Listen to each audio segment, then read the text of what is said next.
लोग मुझे यहाँ कोई मोटिवेशनल स्पीकर या फिर मेंटर या फिर टीचर की तरह नहीं देखिए कि मैं बस ऐसे बोलने आया हूँ। मैं एक फ्रेंड की तरह आया हूँ, क्योंकि 2 साल पहले मैं भी आपकी तरह वहाँ पे बैठा करता था। 5 अप्रैल को ऐसी कुछ बात हुई कि मैं यहाँ पर आ चुका हूँ। रैंक वगैरह तो ऐसी चीज़ होती है, रैंक वगैरह ऐसी चीज़ है जिसका अंदाज़ा होता नहीं है और कोई एक्सपेक्ट करता भी नहीं है। मुझे अभी भी इस बात की ज़्यादा संतुष्टि है कि मेरा सिलेक्शन हो गया है। अगर मैं 1 था या 99 था, अगर एज लॉन्ग एज मुझको जो सर्विस चाहिए थी आईएएस, मैं उसमें आ गया, मैं खुश रहने वाला था। और वही खुशी आज भी है। तो एक मैं एक्सप्लोर आईएएस का जितेंद्र सर का थैंक यू बोलूँगा कि मुझे यहाँ पे बुलाया और ये प्लेटफॉर्म दिया।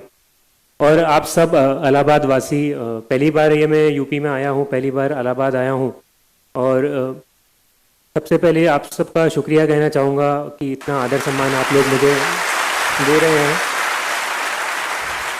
बहुत सारी बातें हैं बोलने के लिए, तो अपन स्टार्ट करते हैं। मैं सीधे पॉइंट पे आता हूँ, जो भी इम्पोर्टेंट बातें हैं वो करता हूँ।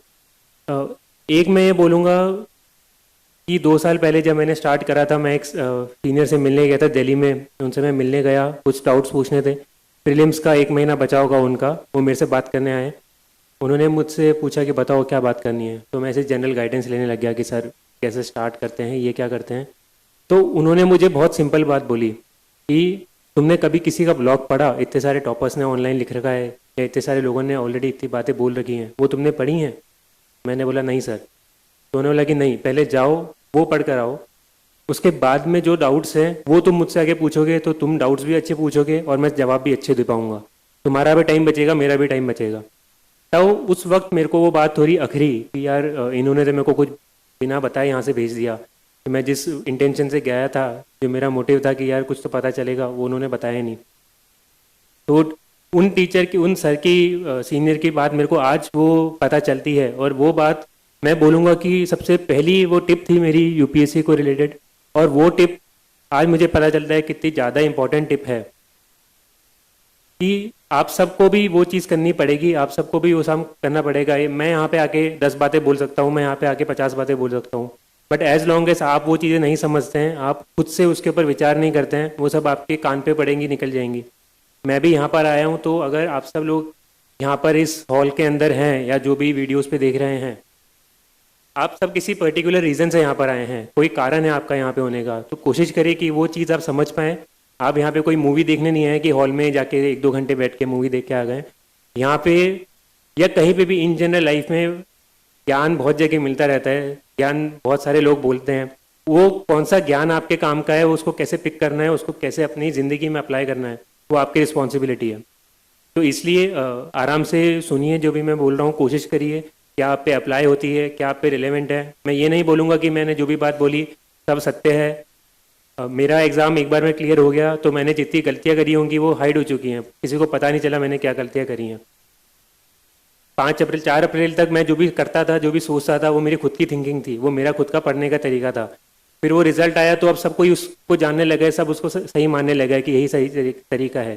सही तरीका कुछ नहीं होता है, सही तरीका आपका जो तरीका है जिससे आपको समझ में आता है वो सही तरीका है। इसलिए जो भी, ना केवल मैं, आप कहीं से भी, इवन कोई टीचर भी या कोई भी फीडबैक आपको मिल रहा है तो आपको एक बार समझना है कि वो आप पे कितना लागू होता है। उसके बाद में ही आपको उसे अपने स्ट्रैटेजी के अंदर डाल के आगे बढ़ना है। कोई आपको यहाँ पे कोई जड़ी बूटी नहीं देगा कि यार ये चीज़ कर लो तुम एग्जाम क्लियर कर लोगे। जितेंद्र सर ने कल बात बोली थी, इलाहाबाद में फेमस है, बाबा बनाते हैं। वो सब लोग फालतू की बोल के चले जाते हैं, बोलते कि ये कर लो वो कर लो, वो कुछ नहीं होता है। करना सब आपको है, ये एग्ज़ाम पूरा आपका है। मैंने भी कोचिंग करी थी, उसके बारे में थोड़ा बताऊंगा, बट उसका भी एक लिमिटेड रोल था। उसके ऊपर मुझे भी साल भर बहुत मेहनत करनी पड़ी थी, उसके बाद में वो रिजल्ट आया था।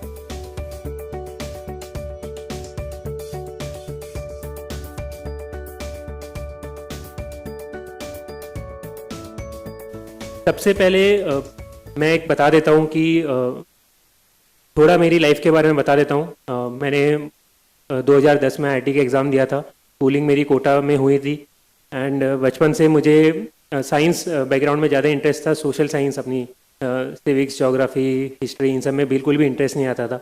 मेरी कोशिश थी कि भाई 10वीं क्लास तक, बोर्ड तक एक बार पढ़ के इनको हटा दूँ, फिर 11th के बाद में तो आएगा भी नहीं, बिल्कुल इंटरेस्ट नहीं था, मैं एकदम दूर भागता था उनसे, एकदम रट्टा मार मार के उनको मैंने निकाला था, क्योंकि मेरा पूरा मैथ्स वगैरह में इंटरेस्ट था। फिर कोटा में वैसे एनवायरनमेंट भी होता है, तो मैंने आईआईटी का एग्ज़ाम दिया, वो एग्ज़ाम भी क्लियर हो गया। फिर मैं आईआईटी बॉम्बे गया वहाँ ग्रेजुएशन करने। तब मेरे फादर ने मुझे बचपन से भी बोला था, और फादर मेरे सिविल सर्विसेज में ही है, पहले वो आरएएस थे राजस्थान एडमिनिस्ट्रेटिव सर्विस में, अभी उनका प्रमोशन हो चुका है, वो आईएएस में है। उन्होंने मुझे बोला था, उनकी खुद की इच्छा भी थी कि वो आरएएस में, तो चाहते थे मुझे एज ए आईएएस देखना। बट मैं क्योंकि उस एनवायरनमेंट में रहा था, बचपन से मैंने सारी चीज़ें देखी थी, तो कभी मुझे उसका अट्रैक्शन नहीं आया कि यार ये लाल बत्ती की गाड़ी क्या होती है, या ये सोशल स्टेटस क्या होता है, यार ये रिस्पेक्ट क्या होती है। वो सामने दिखता रहता था, मेरे लिए वो घर की मुर्गी दाल बराबर जैसी चीज़ थी, मुझे कभी इंटरेस्ट नहीं था। नहीं नहीं, प्लीज़ आप ताली मत बजाइए, आप सुनिए जो भी मैं बोल रहा हूँ, ताली आप एंड में जितनी बजानी है बजा लीजिएगा। तो मेरा था कि ये चीज़ तो मैंने देख रखी है लाइफ में, मुझे कुछ और ट्राई करना है, मुझे खुद की ज़िंदगी बनानी है, मुझे खुद के पैरों पे खड़े होकर कुछ करना है। और मेरा था कि मुझे कभी तो इंडिया के बाहर जाके भी एक बार रहना है या काम करना है। उसी इंटेंशन से मैंने कॉलेज में पढ़ाई भी करी, अच्छे से पूरा ग्रेजुएशन वगैरह करा। और 2014 में जब मेरा फाइनल ईयर था, ग्रेजुएशन हुआ, तब मुझे सैमसंग साउथ कोरिया में जॉब ऑफर मिला था प्लेसमेंट्स में कॉलेज के अंदर। तो तब मुझे बहुत खुशी हुई कि यार बचपन से मेरी ये इच्छा थी, दिली इच्छा थी कि मुझे एक बार बाहर जाना है, और वो अपॉर्चुनिटी मेरे सामने है।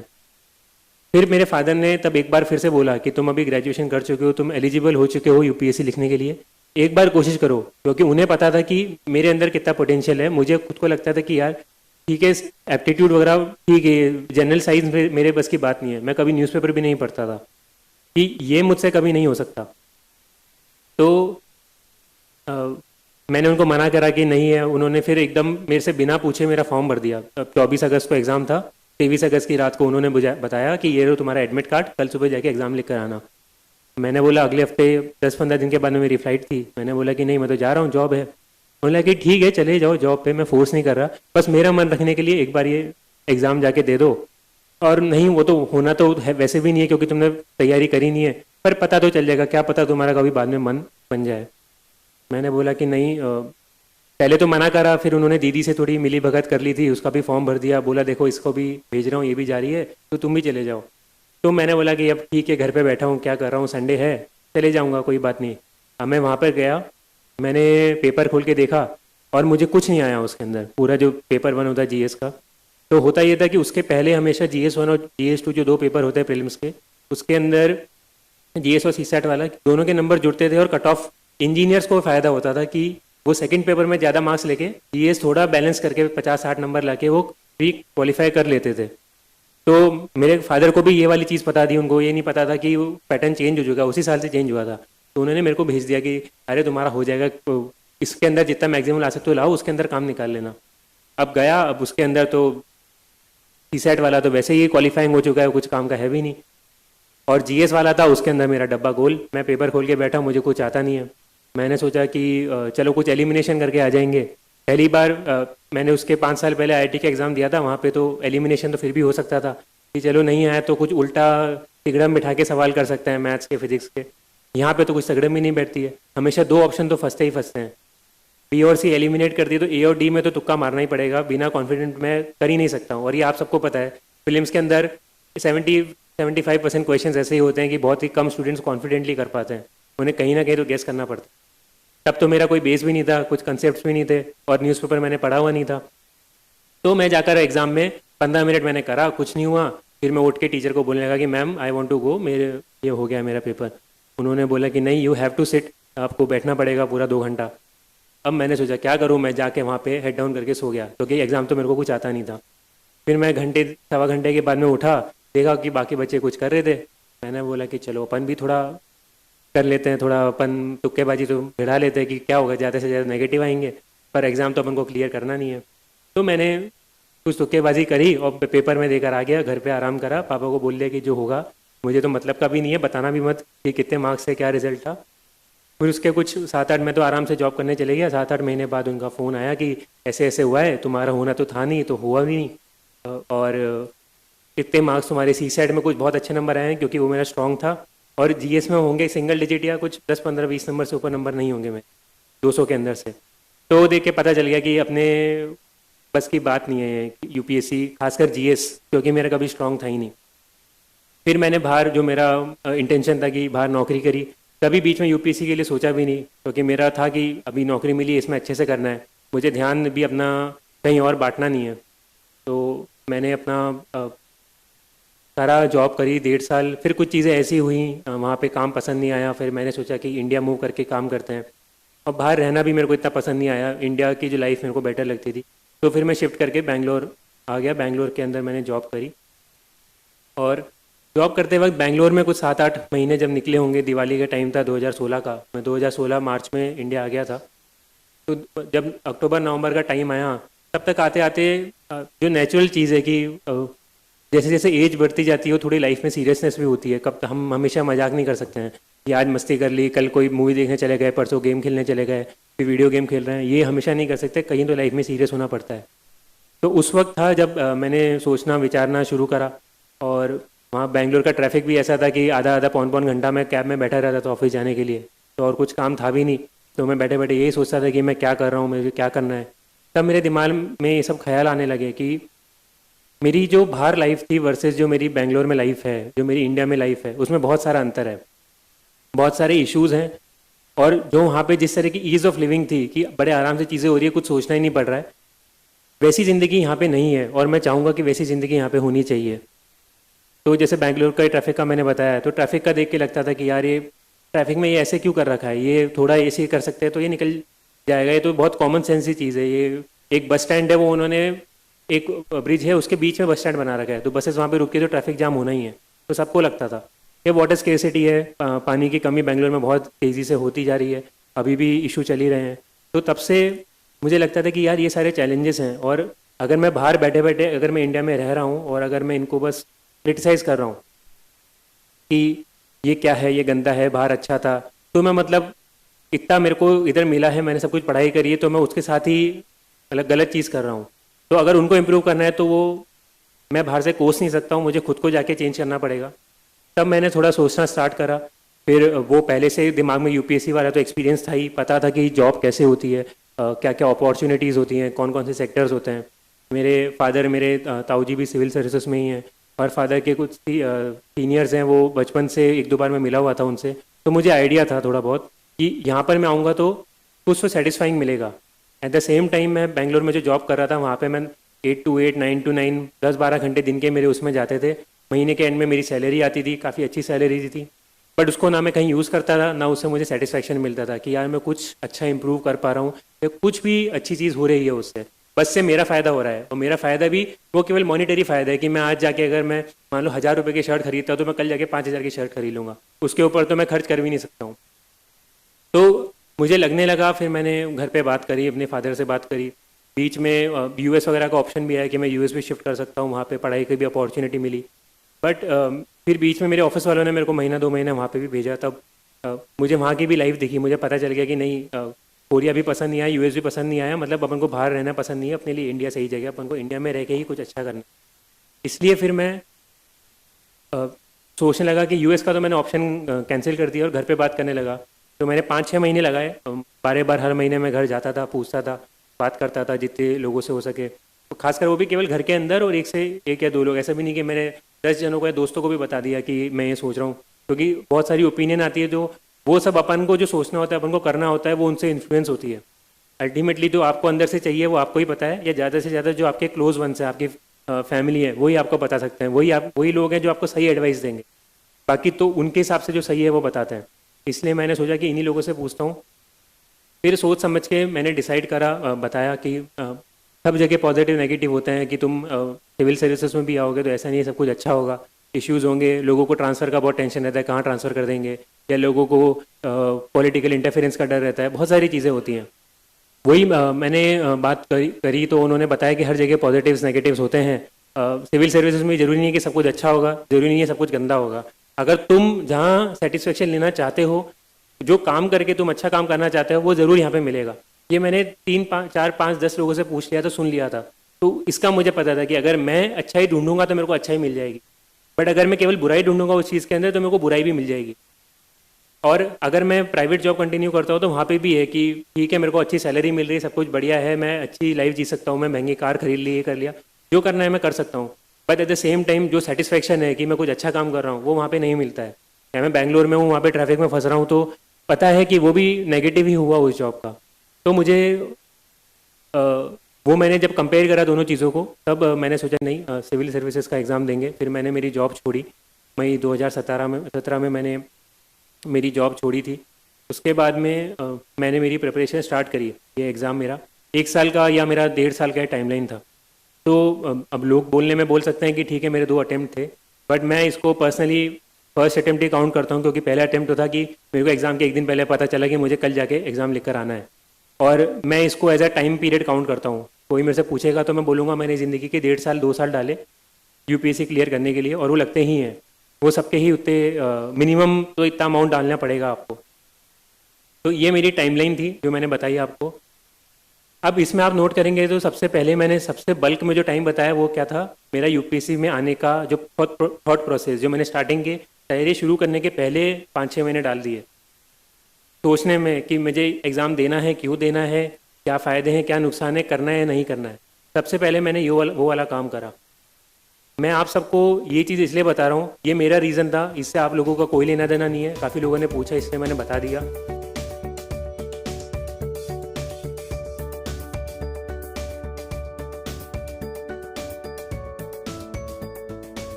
हर किसी का खुद का कुछ रीज़न हो सकता है। किसी के घर वाले बोलते हैं, किसी के घर वालों की इच्छा होती है, किसी को सही में समाज कल्याण करना होता है, किसी को भाई वो सोशल स्टेटस पसंद है, किसी को लाल बत्ती की गाड़ी, किसी को वर्दी पसंद है। सबके रीज़न होते हैं अपने एग्ज़ाम देने के। बट वो रीज़न सबसे पहले पता करना बहुत ज़्यादा ज़रूरी है कि आप ये एग्ज़ाम क्यों देना चाहते हैं। अगर आपके मन में ये आपको पता ही नहीं है कि आप एक एग्ज़ाम क्यों दे रहे हैं, तो आप मेरी बात मानिए, मतलब 1 साल 2 साल 3 साल आपके निकल जाएंगे, आपको पता नहीं चलेगा। और वो बहुत ज़्यादा टाइम वेस्ट होगा, और 2 साल आपके निकल गए तो तीसरे अटेम्प्ट तक अगर आप खुद को संभाल भी लेंगे तो आप इतने प्रेशर में आ जाएंगे कि 2 बार नहीं निकला तो तीसरी बार भी आपका नहीं निकलेगा।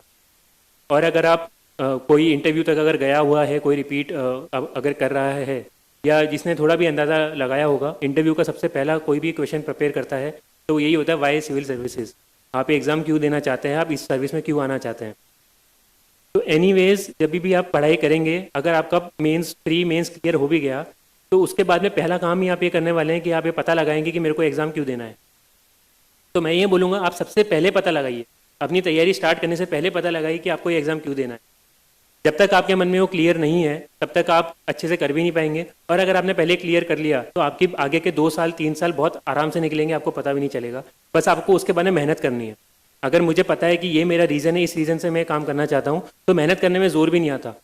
जिसके मन में खोट होती है, जिसके मन में होता है कि थोड़ा टाइम पास करने के लिए कुछ पता है नहीं, लोग उठ के आ जाते हैं कि सिविल सर्विसेज की तैयारी कर रहे हैं, और फिर उसके बाद में ना वो पूरे मन से कर पाते हैं, फिर उनका टाइम भी वेस्ट होता है, उनके पैसे भी वेस्ट होते हैं, उनकी मतलब जो पूरा यूथ है 20 से 25-30 वाला जो फेज़ है, कितना प्रोडक्टिव फेज़ होता है, तो आप काफ़ी कुछ सीख सकते हैं, कर सकते हैं, वो आप इस एग्ज़ाम में निकाल देते हैं। इसलिए बहुत ज़रूरी है आप सबसे पहले ये डिसाइड करिए कि आपको ये एग्ज़ाम क्यों देना है। आपका कोई भी रीज़न हो सकता है, आपको किसी और से पूछने की ज़रूरत नहीं है। आप बस अंदर खुद बैठिए, सोचिए।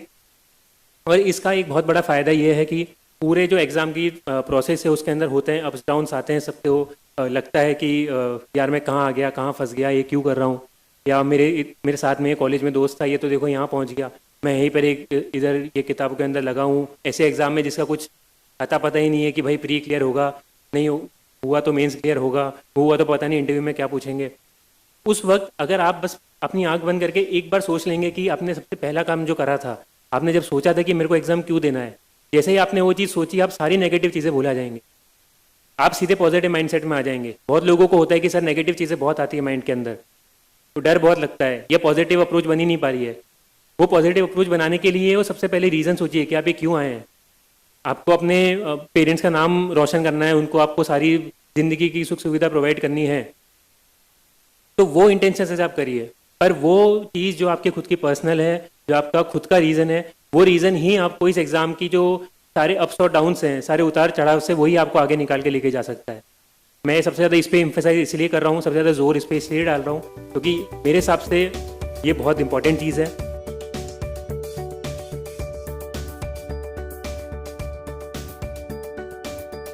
उसके आगे की चीज़ें अगर मैं बताऊँ तो ये करने के बाद में आपको पता होना चाहिए कि एग्ज़ाम क्या है, कितने फेज़ होते हैं, कितने स्टेज होते हैं, एक स्टेज में कितने नंबर पूछते हैं, वो जुड़ता है नहीं जुड़ता, ये क्वालिफाइंग है, ये इसके मार्क्स जुड़ते हैं, ये सब्जेक्टिव है ऑब्जेक्टिव है, कब कब होते हैं, कितने टाइम का गैप मिलता है, ये हो गया। तो अब आपको देखना है कि सवाल कैसे पूछे जाते हैं, सिलेबस क्या है, कि भाई पढ़ना क्या है। आपने डिसाइड तो कर लिया कि आपको पढ़ना है, अब आपको पता ही नहीं है कि क्या पढ़ना है। आपको पॉलिटी आती नहीं है, आपको पॉलिटी से डर लगता है, आपने जाके पढ़ना स्टार्ट कर दिया, महीने भर बाद में आपको पता चल रहा है कि यार इसमें तो पॉलिटी भी पढ़नी है, फिर आप सोचने लग जाएंगे। इसलिए ज़रूरी है कि वो चीज़ें पता होनी चाहिए। उस चीज़ों को पता होने के लिए यूपीएससी ने सब कुछ प्रोवाइड कर रखा है। यूपीएससी ने आपको सिलेबस दे रखा है, यूपीएससी के पिछले साल के सारे क्वेश्चंस ऑनलाइन अवेलेबल हैं। आप वो क्वेश्चंस देखिए, खुद समझिए, आपको कोई समझाने नहीं आएगा इसके अंदर कि भाई ये देखो इसका ये मतलब, इसका ये मतलब। आपको खुद को समझना है बैठ के, एक बार में नहीं तो 2 बार 3 बार में समझ में आ जाएगा, पर वो करना है आपको। एग्ज़ाम समझना है, एग्ज़ाम क्या होता है।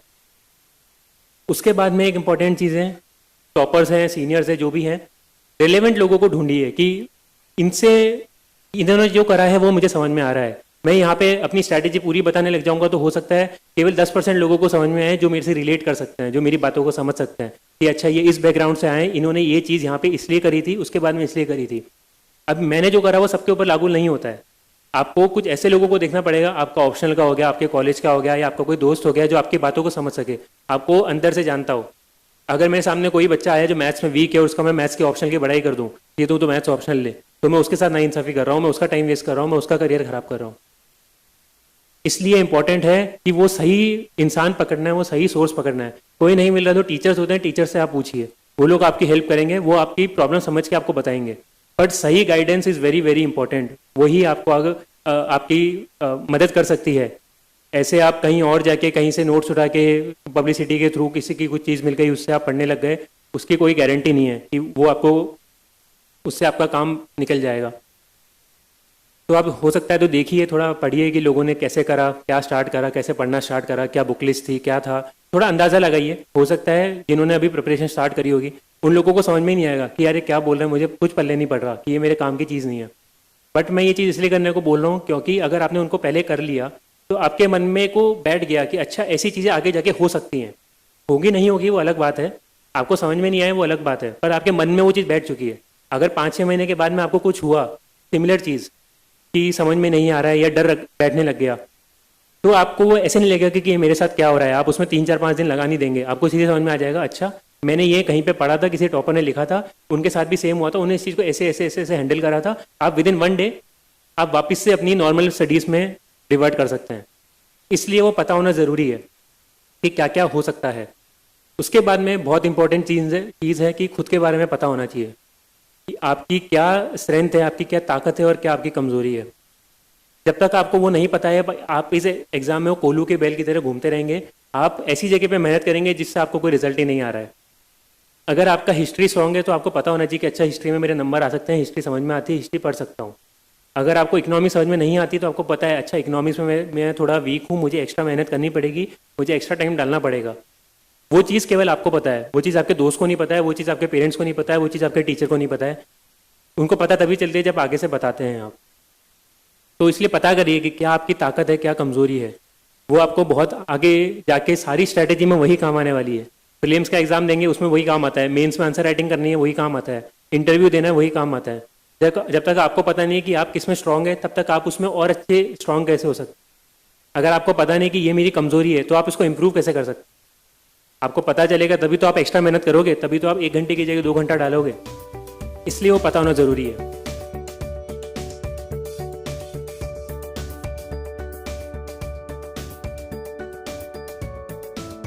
नेक्स्ट चीज़ है इसी से आगे जुड़ती है, वो होता है ऑप्शनल। ऑप्शनल बहुत लोगों को डाउट होता है कि क्या ऑप्शनल ले, कौन सा ऑप्शनल अच्छा है, ये ऑप्शनल अच्छा कर रहा है या बुरा कर रहा है, यूपीएससी इसमें स्केलिंग कर रहा है या इसमें नंबर कम आ रहे हैं, टॉपर इसमें कम आ रहे हैं, इसके नंबर तो इतने ज़्यादा ही हैं। ये सारी साइड की चीज़ें हैं। उसके पहले इंपॉर्टेंट है कि आपको क्या चीज़ समझ में आती है, किस चीज़ को आप पढ़ सकते हैं। यहीं पे आपकी ताकत और कमजोरी का फ़ायदा उठा सकते हैं आप। आपको पता है कि ये सब्जेक्ट मेरा स्ट्रॉन्ग है, इसको पढ़ सकता हूँ, तो वो आपके ऑप्शनल की पॉसिबिलिटी है। जो आपका सब्जेक्ट ही वीक है, मैं टाइम भी वेस्ट नहीं कर रहा हूँ उस ऑप्शन को सोचने के लिए, क्योंकि मुझे ये वाली चीज़ पता थी, मैंने ये चीज़ पहले कर रखी थी। मैंने मेरा option with in 5 minutes decide करा था। 5 मिनट मैंने सोचा, उसके बाद में मैंने दिमाग ही नहीं लगा कि मेरे को कोई और ऑप्शन लेना है, क्योंकि मेरे दिमाग में वो क्लैरिटी थी कि मुझे पता था मेरी मैथ्स स्ट्रांग है, मैं मैथ्स पढ़ सकता हूँ, मुझे मैथ्स पढ़ने में जोर नहीं आएगा। अगर मैं बोर होऊंगा मैं तभी भी उठा के रात के 12-2 बजे भी कोई उठा के बोले कि ये तुमको ऑप्शनल पढ़ रहा है, मैं पढ़ लूंगा। अगर मैं जीएस से कभी बोर हो गया, वही बार बार जीएस 1 2 3 4 कितनी बार पढ़ेंगे, बोर हो गया तो मैं उसे ब्रेक लेने के लिए मैथ्स पढ़ सकता हूँ। इन सब कारणों से मैंने मैथ्स पसंद करा। मेरे पास बहुत सारे बच्चे आके पूछा कि सर कौन सा ऑप्शन ले। अब मैं नहीं बता सकता, मैं किसी को बताता भी नहीं हूँ। आप में से भी कोई पूछना चाहेगा तो मैं नहीं बोल सकता, क्योंकि मुझे पता नहीं है कि आपको क्या पसंद, वो केवल आपको पता है। हो सकता है कि आप 2-3 सब्जेक्ट्स में कंफ्यूज हैं, उसमें आप कर सकते हैं कि 2 सब्जेक्ट पे आइए फाइनल में, एकदम एंड में आप देखिए कि अब इन दोनों में कौन सा डिसाइड करूँ। तब आप टीचर्स की मदद ले सकते हैं, तब आप थोड़ा पास्ट ईयर का देख सकते हैं कि क्या पूछा हुआ है, क्या पूछा जाता है, कितने मार्क्स आते हैं। वो चीज़ आप तब कर सकते हैं। स्टार्टिंग से ही आप 10 ऑप्शनल खोल के बैठ जाएंगे, 10 की एनालिसिस जो बोलते हैं, एनालिसिस करने लग गए कि अच्छा इसमें इतने लोग जाते हैं, इतने सेलेक्ट होते हैं, इतने एवरेज मार्क्स हैं, इतने टॉपर के मार्क्स हैं, तो ये ऑप्शन अच्छा है। ये तो एक्सटर्नल चीज़ें, ये बाहर की चीज़ें आपके तभी काम आएंगी जब आपको खुद को पता है आपको क्या पसंद है। अगर आपको ये काम करना है तो पहले आप वो 2 ऑप्शनल पे आइए कि इन 2 में मैं सोचता हूँ कि मेरे को क्या करना है। वो दोनों 50-50 हैं, 60-40 हैं, तब आप सोच रहे हो। अगर आप कंफ्यूज हो तो आप हफ्ता 10 दिन ऑप्शनल का कोई टॉपिक उठा के पढ़ के देख लीजिए। आपको लगा कि पढ़ सकते हैं तो कंटिन्यू करिए, नहीं पढ़ सकते तो ठीक है, अब मैं ऑप्शनल पढ़ ही नहीं सकता तो मैं आगे क्यों बढ़ूँ। और कोशिश करिए कि कोई भी ईजी टॉपिक उठा के पढ़ना स्टार्ट करें। अगर ईजी टॉपिक ही मान लीजिए आपको 10 दिन में समझ में नहीं आ रहा है, मतलब वो ऑप्शनल आपके लायक है ही नहीं। अगर आप इजी टॉपिक नहीं समझ सकते तो हार्ड की तो बात भूल ही जाइए। और कभी ये गलती मत कीजिएगा कि आप हार्ड टॉपिक पहले उठा के पढ़ने लग जाए। हार्ड टॉपिक अगर आप पहले 10 दिन में पढ़ेंगे तो आप डर जाएंगे उस ऑप्शन को लेके कि यार कितना हार्ड है, समझ में नहीं आ रहा है। हर ऑप्शन में 2-3-4 टॉपिक ऐसे होते हैं जो हार्ड होते हैं। कोई भी स्टूडेंट हो उनको एक्स्ट्रा 10%, 20%, 30% एफर्ट उसके अंदर डालना पड़ता है। 2 की जगह 4 घंटे डालने पड़ते हैं उन टॉपिक्स के अंदर। तो अगर पहले ही टफ टॉपिक देखेंगे तो आप बायस हो जाएंगे, आपको डर लगने लग जाएगा, आप पहले तो सोचेंगे ये ऑप्शन मेरे लायक नहीं है। और आप कंपेयर भी नहीं कर सकते। कंपेयर करने के लिए पता होना चाहिए कि क्या बैलेंस चीज़ें हैं, और इसलिए इजी टॉपिक आप पहले उठा के पढ़िए, आपको पता चल जाएगा। नहीं हुआ तो आप टीचर से पूछिए, उसके बाद में आप बाकी सारी चीज़ें कर सकते हैं। पर पहले, और ऑप्शनल बहुत इंपॉर्टेंट इसलिए है कि ऑप्शनल में टाइम वेस्ट नहीं करना है। अगर आपने मान लीजिए कोई ऑप्शन डिसाइड कर लिया है तो आप उस ऑप्शन से हटेंगे नहीं, आप उस ऑप्शन में पूरी जान डाल देंगे अपनी। अगर आपने 1 महीने पढ़ा, फिर आपका दोस्त आके बोलता है कि अरे क्या पढ़ रहे हो, अच्छा ऑप्शन नहीं है, इसमें नंबर नहीं आता है, फिर आप खुद डाउट करने लगे कि हाँ यार ये सही बोल रहा है, तो आप वापस से ऑप्शन हट के कुछ और पढ़ने लग जाएंगे। अब आपकी 1 महीने की मेहनत वेस्ट हुई, फिर आपने जो स्पीड पकड़ी थी वो भी गई, आप नया ऑप्शन उठाएंगे, फिर पूरा टाइम वेस्ट। इसलिए ज़रूरी है कि अगर आपने कोई डिसीजन लिया है आपको उसे स्टिक करना है, उसको कंटिन्यू करना है फॉर सम टाइम, उसको छोड़ना नहीं है। और ये सब स्ट्रैटेजी के लिए, कि ऐसा नहीं कि आज ये कर लेते, कल वो कर लेंगे, परसों ये कर लेते। आप कोशिश करिए कि ये चीज़ नहीं हो।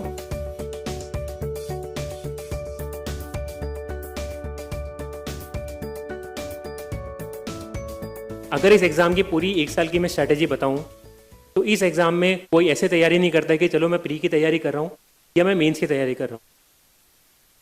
सब कोई इस हिसाब से पढ़ते हैं कि कॉन्सेप्चुअल चीज़ें समझे, बेस समझ में आए, बेसिक समझ में आए, उसके बाद में मेंस के पॉइंट ऑफ व्यू से पढ़ते हैं। जब प्रीलिम्स का टाइम आता है, 2-3 महीने होते हैं, तब सब लोग प्रीलिम्स पे ज़्यादा फोकस करते हैं कि चलो अब थोड़े ऑब्जेक्टिव टाइप क्वेश्चंस कर लेते हैं, चलो थोड़े इंटेलिजेंट गेसिंग स्टार्ट कर देते हैं, थोड़ी टेस्ट सीरीज दे देते हैं। वो अब 3 महीने पहले करते हैं। अगर आप केवल प्रीलिम्स पॉइंट ऑफ व्यू से पढ़ रहे हैं तो आप बहुत बड़ी गलती कर सकते हैं। अगर आप अपनी पढ़ाई स्टार्ट कर रहे हैं तो मैं अभी आपको ये वाली बात बोलता हूँ, उसका रीज़न भी बताता हूँ। मान लीजिए आपने मेंस की तैयारी नहीं करी है, केवल प्रीलिम्स की तैयारी करी है कि प्रीलिम्स छोड़ देंगे, प्रीलिम्स के नंबर कहीं नहीं जुड़ने वाले। अगर 98 कट ऑफ है तो आप 98.05 नंबर पे भी आप प्रीलिम्स कट ऑफ पार करके क्लियर कर जाएंगे प्रीलिम्स। आपने अगर 98 की जगह 198 नंबर लेकर आ गए तो उसका कोई फायदा नहीं होने वाला है। तो इसलिए स्मार्टली आपको प्रीलिम्स को खेलना है। ज़्यादा एफर्ट भी डालेंगे तो आपका टाइम वेस्ट होगा। अब सपोज आपने पूरा टाइम प्रीलिम्स में डाल दिया और आपने जून तक केवल प्रीलिम्स की तैयारी करी और आपका प्री क्लियर हो गया। अब आपके पास 3.5-4 महीने का टाइम है मेंस पढ़ने के लिए। अब आप उतने कम टाइम में मेंस पढ़ ही नहीं सकते, पढ़ेंगे भी तो अच्छा आंसर नहीं लिख सकते। मान लीजिए 90% चांस है कि आपका मेंस क्लियर नहीं होगा। कुछ 5-10% लोग एक्सेप्शनल होते हैं, उनका भी होगा भी, तो ऐसे कोई एक्सेप्शनल नंबर नहीं आएंगे कि खुद की पसंद की सर्विस मिल गई। वो होंगे कि बस लिस्ट के अंदर नीचे कहीं पे नाम आ गया, रिजर्व लिस्ट के अंदर आ गए।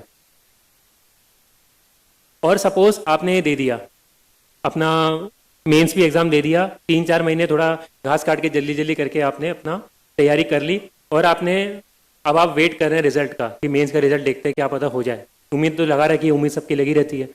अब दिसंबर में मान लीजिए रिजल्ट आया और रिजल्ट 90% नेगेटिव ही आना है, और सपोज नेगेटिव आया, अब आपके पास कितना टाइम बचा है मेंस की तैयारी करने का? आपके पास 1 या 2 महीने हैं, क्योंकि मार्च से आप फिर से प्रीलिम्स की तैयारी करना शुरू कर देंगे, क्योंकि प्रीलिम्स का डर सबसे ज़्यादा होता है लोगों को। फिर आपके पास केवल 2 महीने बचे, आप मेंस के अंदर आप पढ़ ही नहीं पाएंगे, आप एथिक्स नहीं पढ़ पाएंगे, आप GS3 नहीं पढ़ पाएंगे, आप GS2 नहीं पढ़ पाएंगे, आप हिस्ट्री नहीं पढ़ पाएंगे, आप सोसाइटी नहीं पढ़ पाएंगे। 2 महीने में कितना कर लेंगे? फिर आप वापस इसी चक्कर में फंस जाएंगे, फिर प्रीलिम्स की तैयारी करेंगे, फिर मेंस के वो क्लियर होगा, फिर मेंस के लिए पूरी तैयारी नहीं हो पाएगी, फिर मेंस नहीं हो पाएगा। इसलिए स्टार्ट करना बहुत इंपॉर्टेंट है। इसलिए मेंस से पॉइंट ऑफ व्यू से तैयारी करनी है। और मेंस का बहुत बड़ा इंपॉर्टेंट फैक्टर होता है ऑप्शनल। अगर आपको ऑप्शनल हैंडल है तो मेंस बहुत आराम से निकल जाएगा। इसीलिए मैंने बोला सबसे पहले ऑप्शनल खत्म करिए।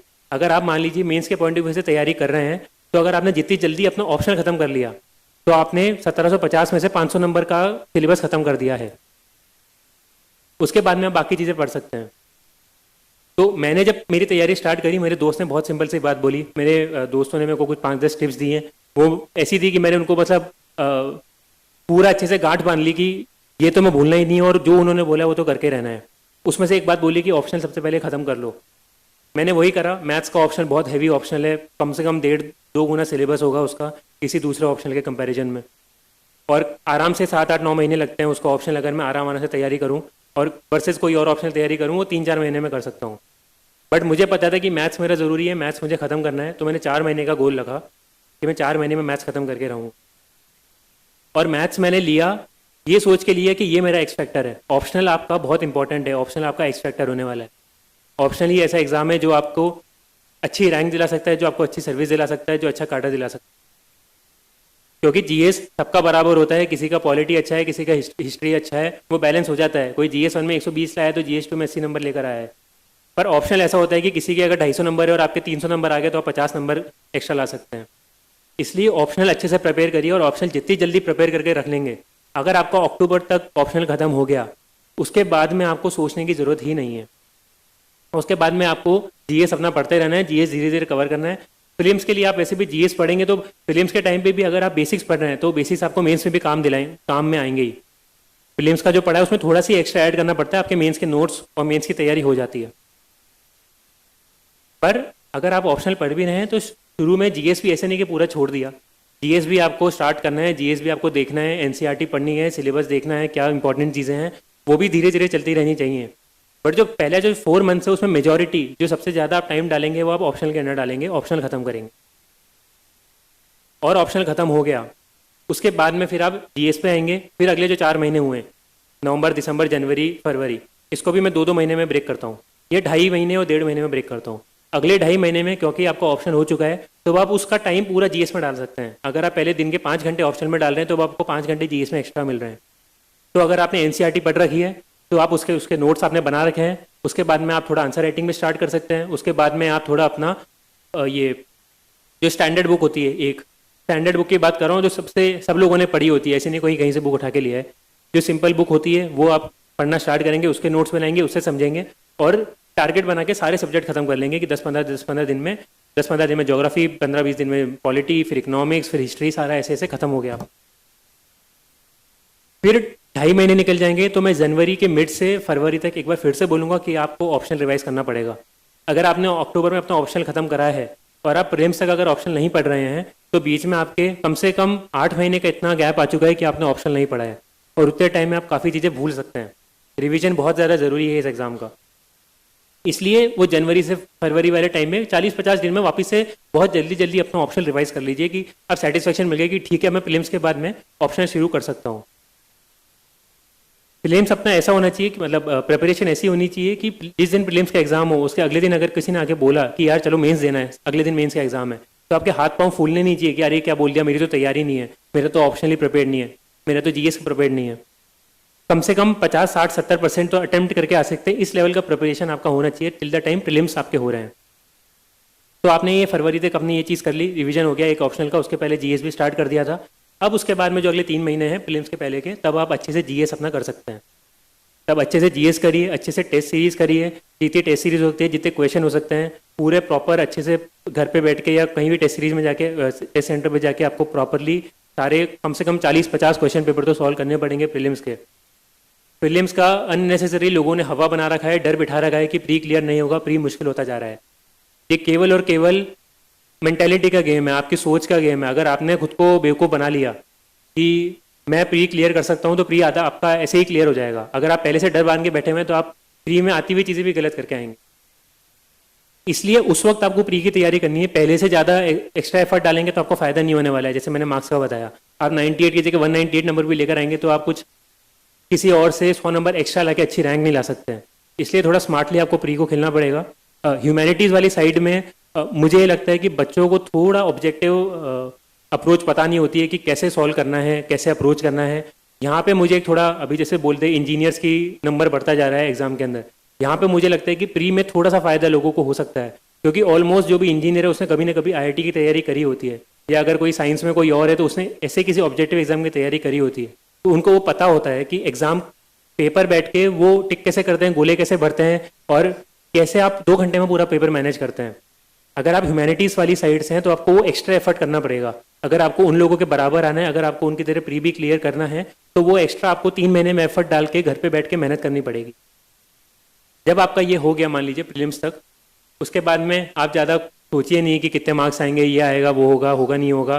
फालतू की जो कट ऑफ प्रेडिक्शन लोग करते हैं वो सब बकवास होती है। सारे प्रेडिक्शन यूपीएससी के बकवास होते हैं। आप 3-4 दिन का अपना या 1 हफ्ते का ब्रेक लीजिए, फिर वापस से स्टार्ट करिए। अब आपको स्टार्ट क्या करना है, आपको अपनी आंसर राइटिंग अच्छे से और रिफाइन करनी है कि आंसर राइटिंग की प्रैक्टिस हो जाए। और 1 महीने जब तक प्रीलिम्स का रिजल्ट आता है, आंसर राइटिंग के साथ साथ आपको ऑप्शनल एक बार फिर से रिवाइज करना, क्योंकि आपने प्री दे दिया है। प्री के जस्ट बाद में वापस से जीएस तो नहीं पढ़ेंगे, तो आपके क्या बचा, या तो आपका एथिक्स बचा, या आपका ये ऑप्शनल बचा, या आपका आंसर राइटिंग बचा। तो एथिक्स हो सकता है कि लोग नहीं कर पाए तो आप आंसर राइटिंग और वो कर सकते हैं। अगर आपके पास टाइम है तो आप एथिक्स भी कर सकते हैं। आपने प्री के 1 महीने बाद तक ये चीज़ कर ली, प्री का रिजल्ट आ गया। अब आपको आपके पास में, क्योंकि आपने प्री के टाइम पे भी ऐसी प्रिपरेशन करी थी कि आपको जीएस की अच्छी नॉलेज थी, तो आप 10-10 दिन का टारगेट बना के सारे जीएस के पेपर, जीएस 1, 2, 3, 4 सब खत्म कर सकते हैं। कोई बड़ी बात नहीं है। 10 नहीं तो 12 दिन लगा के कर सकते हैं। 40 से 50-45 दिन में आपका पूरा रिवीजन खत्म हो सकता है। तो बीच में आप जा जाके टेस्ट सीरीज भी दे सकते हैं। टेस्ट सीरीज का मैं बताऊंगा टेस्ट सीरीज की इंपॉर्टेंस क्या होती है।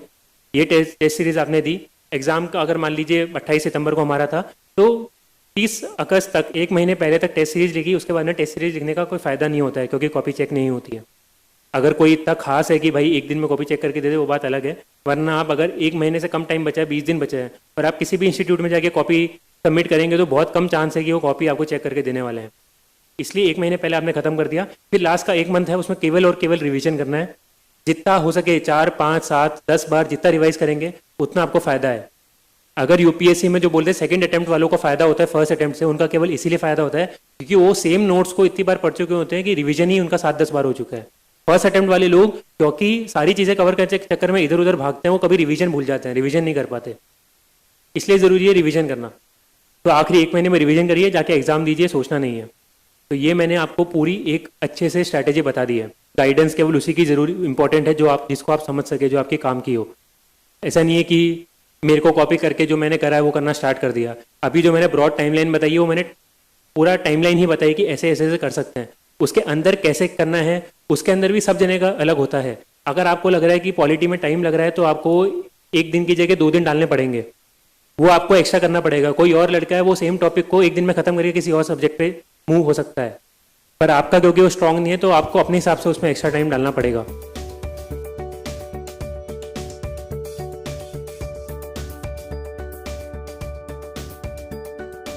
लोगों का मैंने देखा है कि बहुत ज़्यादा वो लोग नोट्स के पीछे भागते हैं। जैसे जितेंद्र सर ने बोला कि बोलते हैं हमारे नोट्स काफ़ी हैं। जो भी बोल रहा है हमारे नोट्स काफ़ी है, वो बाबा बना रहा है, वो आपको बेवकूफ़ बना रहा है, वो आपको सबसे बड़ा फ्रॉड है। वो आपका एग्जाम नहीं क्लियर होने देना चाहता है, इसलिए बोल रहा है कि हमारे नोट्स काफ़ी हैं। नोट्स किसी के काफ़ी नहीं है, नोट्स मेरे काफ़ी नहीं है। मैं मेरे नोट्स अगर आपको ला के दे दूंगा तो 99% चांस है कि आपका सिलेक्शन नहीं होगा। नोट्स वही काम के हैं जो आपने खुद से बनाए हैं और खुद से पढ़ के बनाए हैं। वो आप ऑनलाइन बना सकते हैं, वो आप ऑफलाइन बना सकते हैं, वो आप खुद से लिख सकते हैं, खुद से टाइप कर सकते हैं, बट खुद के बनाए हुए नोट्स ही सबसे ज़्यादा ज़रूरी हैं। क्यों? क्योंकि जो खुद ने चीज़ लिखी होती है वो खुद को ज़्यादा याद होती है कि हाँ ये मैंने लिखा था। आप अगर किताब से पढ़ते रहेंगे तो वो आपको लग रहा है कि मैं पढ़ रहा हूँ, पर वो दिमाग में आपके सेट नहीं हो रहा है। आपने लिखा है तो आपका दिमाग एक्टिव लर्निंग कर रहा है, आप लिखते लिखते उसको पढ़ भी रहे हैं और लिख भी रहे हैं तो याद भी हो रहा है। इसलिए बोलते हैं लिखना ज़रूरी है। नोट मेकिंग का मैं बोलूँ तो लोगों को डाउट रहता है कि सर आप ऑनलाइन नोट्स बनाए, ऑफलाइन नोट्स बनाए, जैसे पसंद है वैसे आप नोट्स बनाइए। कभी उसमें अधर-झूल में नहीं रही कि मैं ये करूं या वो करूं, जैसे आपको सही बैठ रहा है वैसे करना है, कोई सही तरीका नहीं होता है। 10 टॉपर ऐसे होंगे जिन्होंने ऑनलाइन नोट्स बनाएंगे, 10 ऐसे होंगे जिन्होंने ऑफलाइन नोट्स बनाए होंगे, 10 ऐसे होंगे जिन्होंने बड़ी बड़ी किताबें लिखी होंगे, 10 ऐसे होंगे जिन्हें एक एक A4 साइज के पेपर पे नोट्स बना बना के काम चला होगा, जिससे आपको समझ में आ सकता है, जिसके अंदर आप अच्छे से इन्फॉर्मेशन लिख सकते हैं। सबके पास ऐसी इन्फॉर्मेशन होती है जो दिमाग में फिट होती है, कई ऐसी होती है जो याद नहीं होती है। तो जनरली याद नहीं होने वाली चीज़ें हम नोट्स में लिख देते हैं, क्योंकि जो याद वाली चीज़ें वो तो लगता है कि हाँ इतने बेसिक्स तो पता है, थोड़ी एक्स्ट्रा वाली चीज़ें लिखनी है।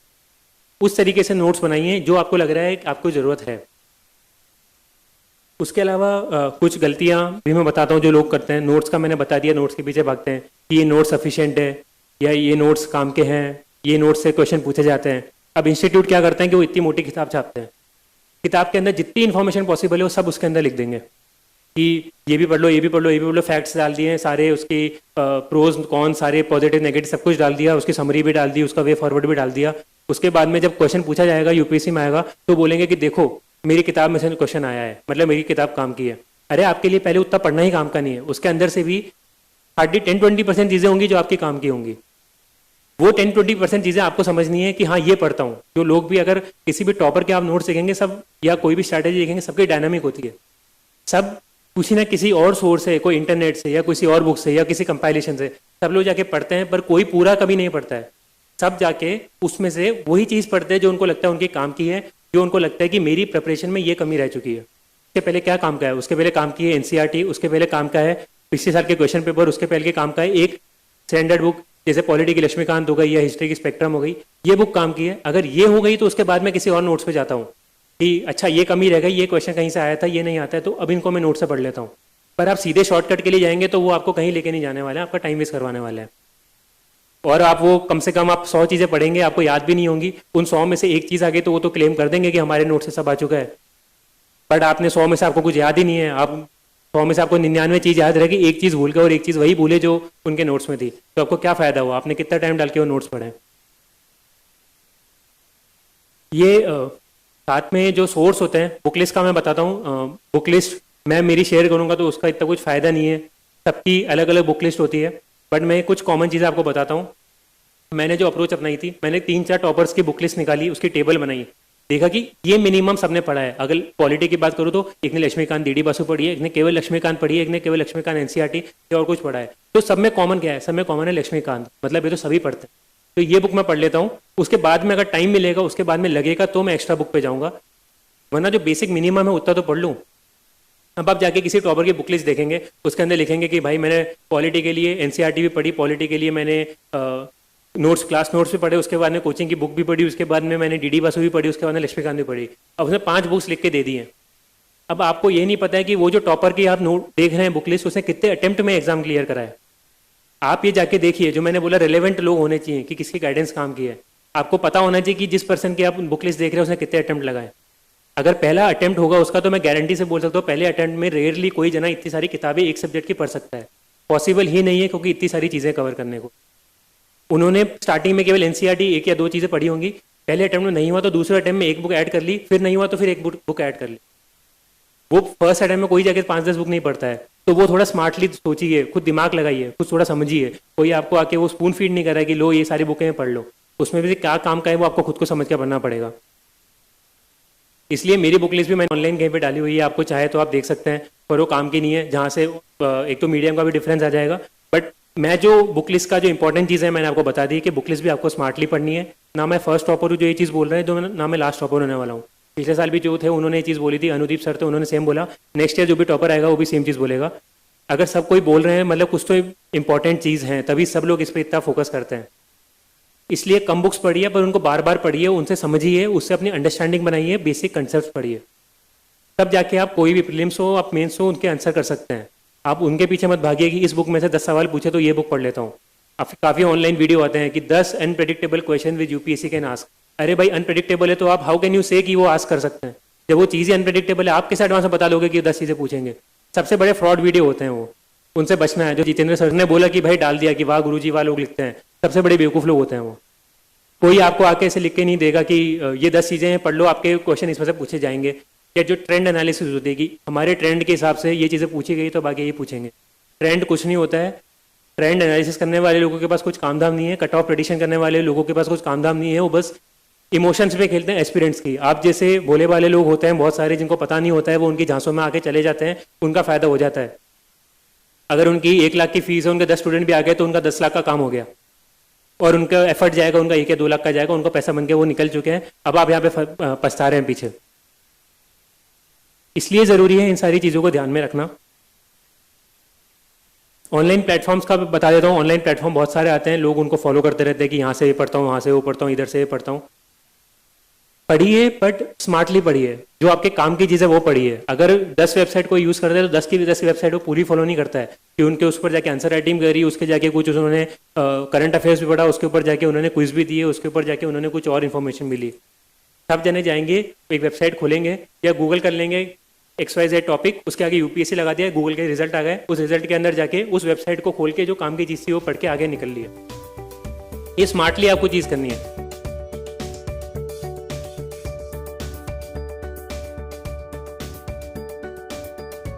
ये एग्जाम केवल और केवल टाइम मैनेजमेंट का है और आपकी स्टडी मैनेजमेंट का है। अकॉर्डिंगली आपको क्या रिक्वायरमेंट है वो चीज़ आपको करनी है। अगर आपने ये चीज़ खुद से कर ली तो फिर आपको किसी और गाइडेंस की जरूरत नहीं है।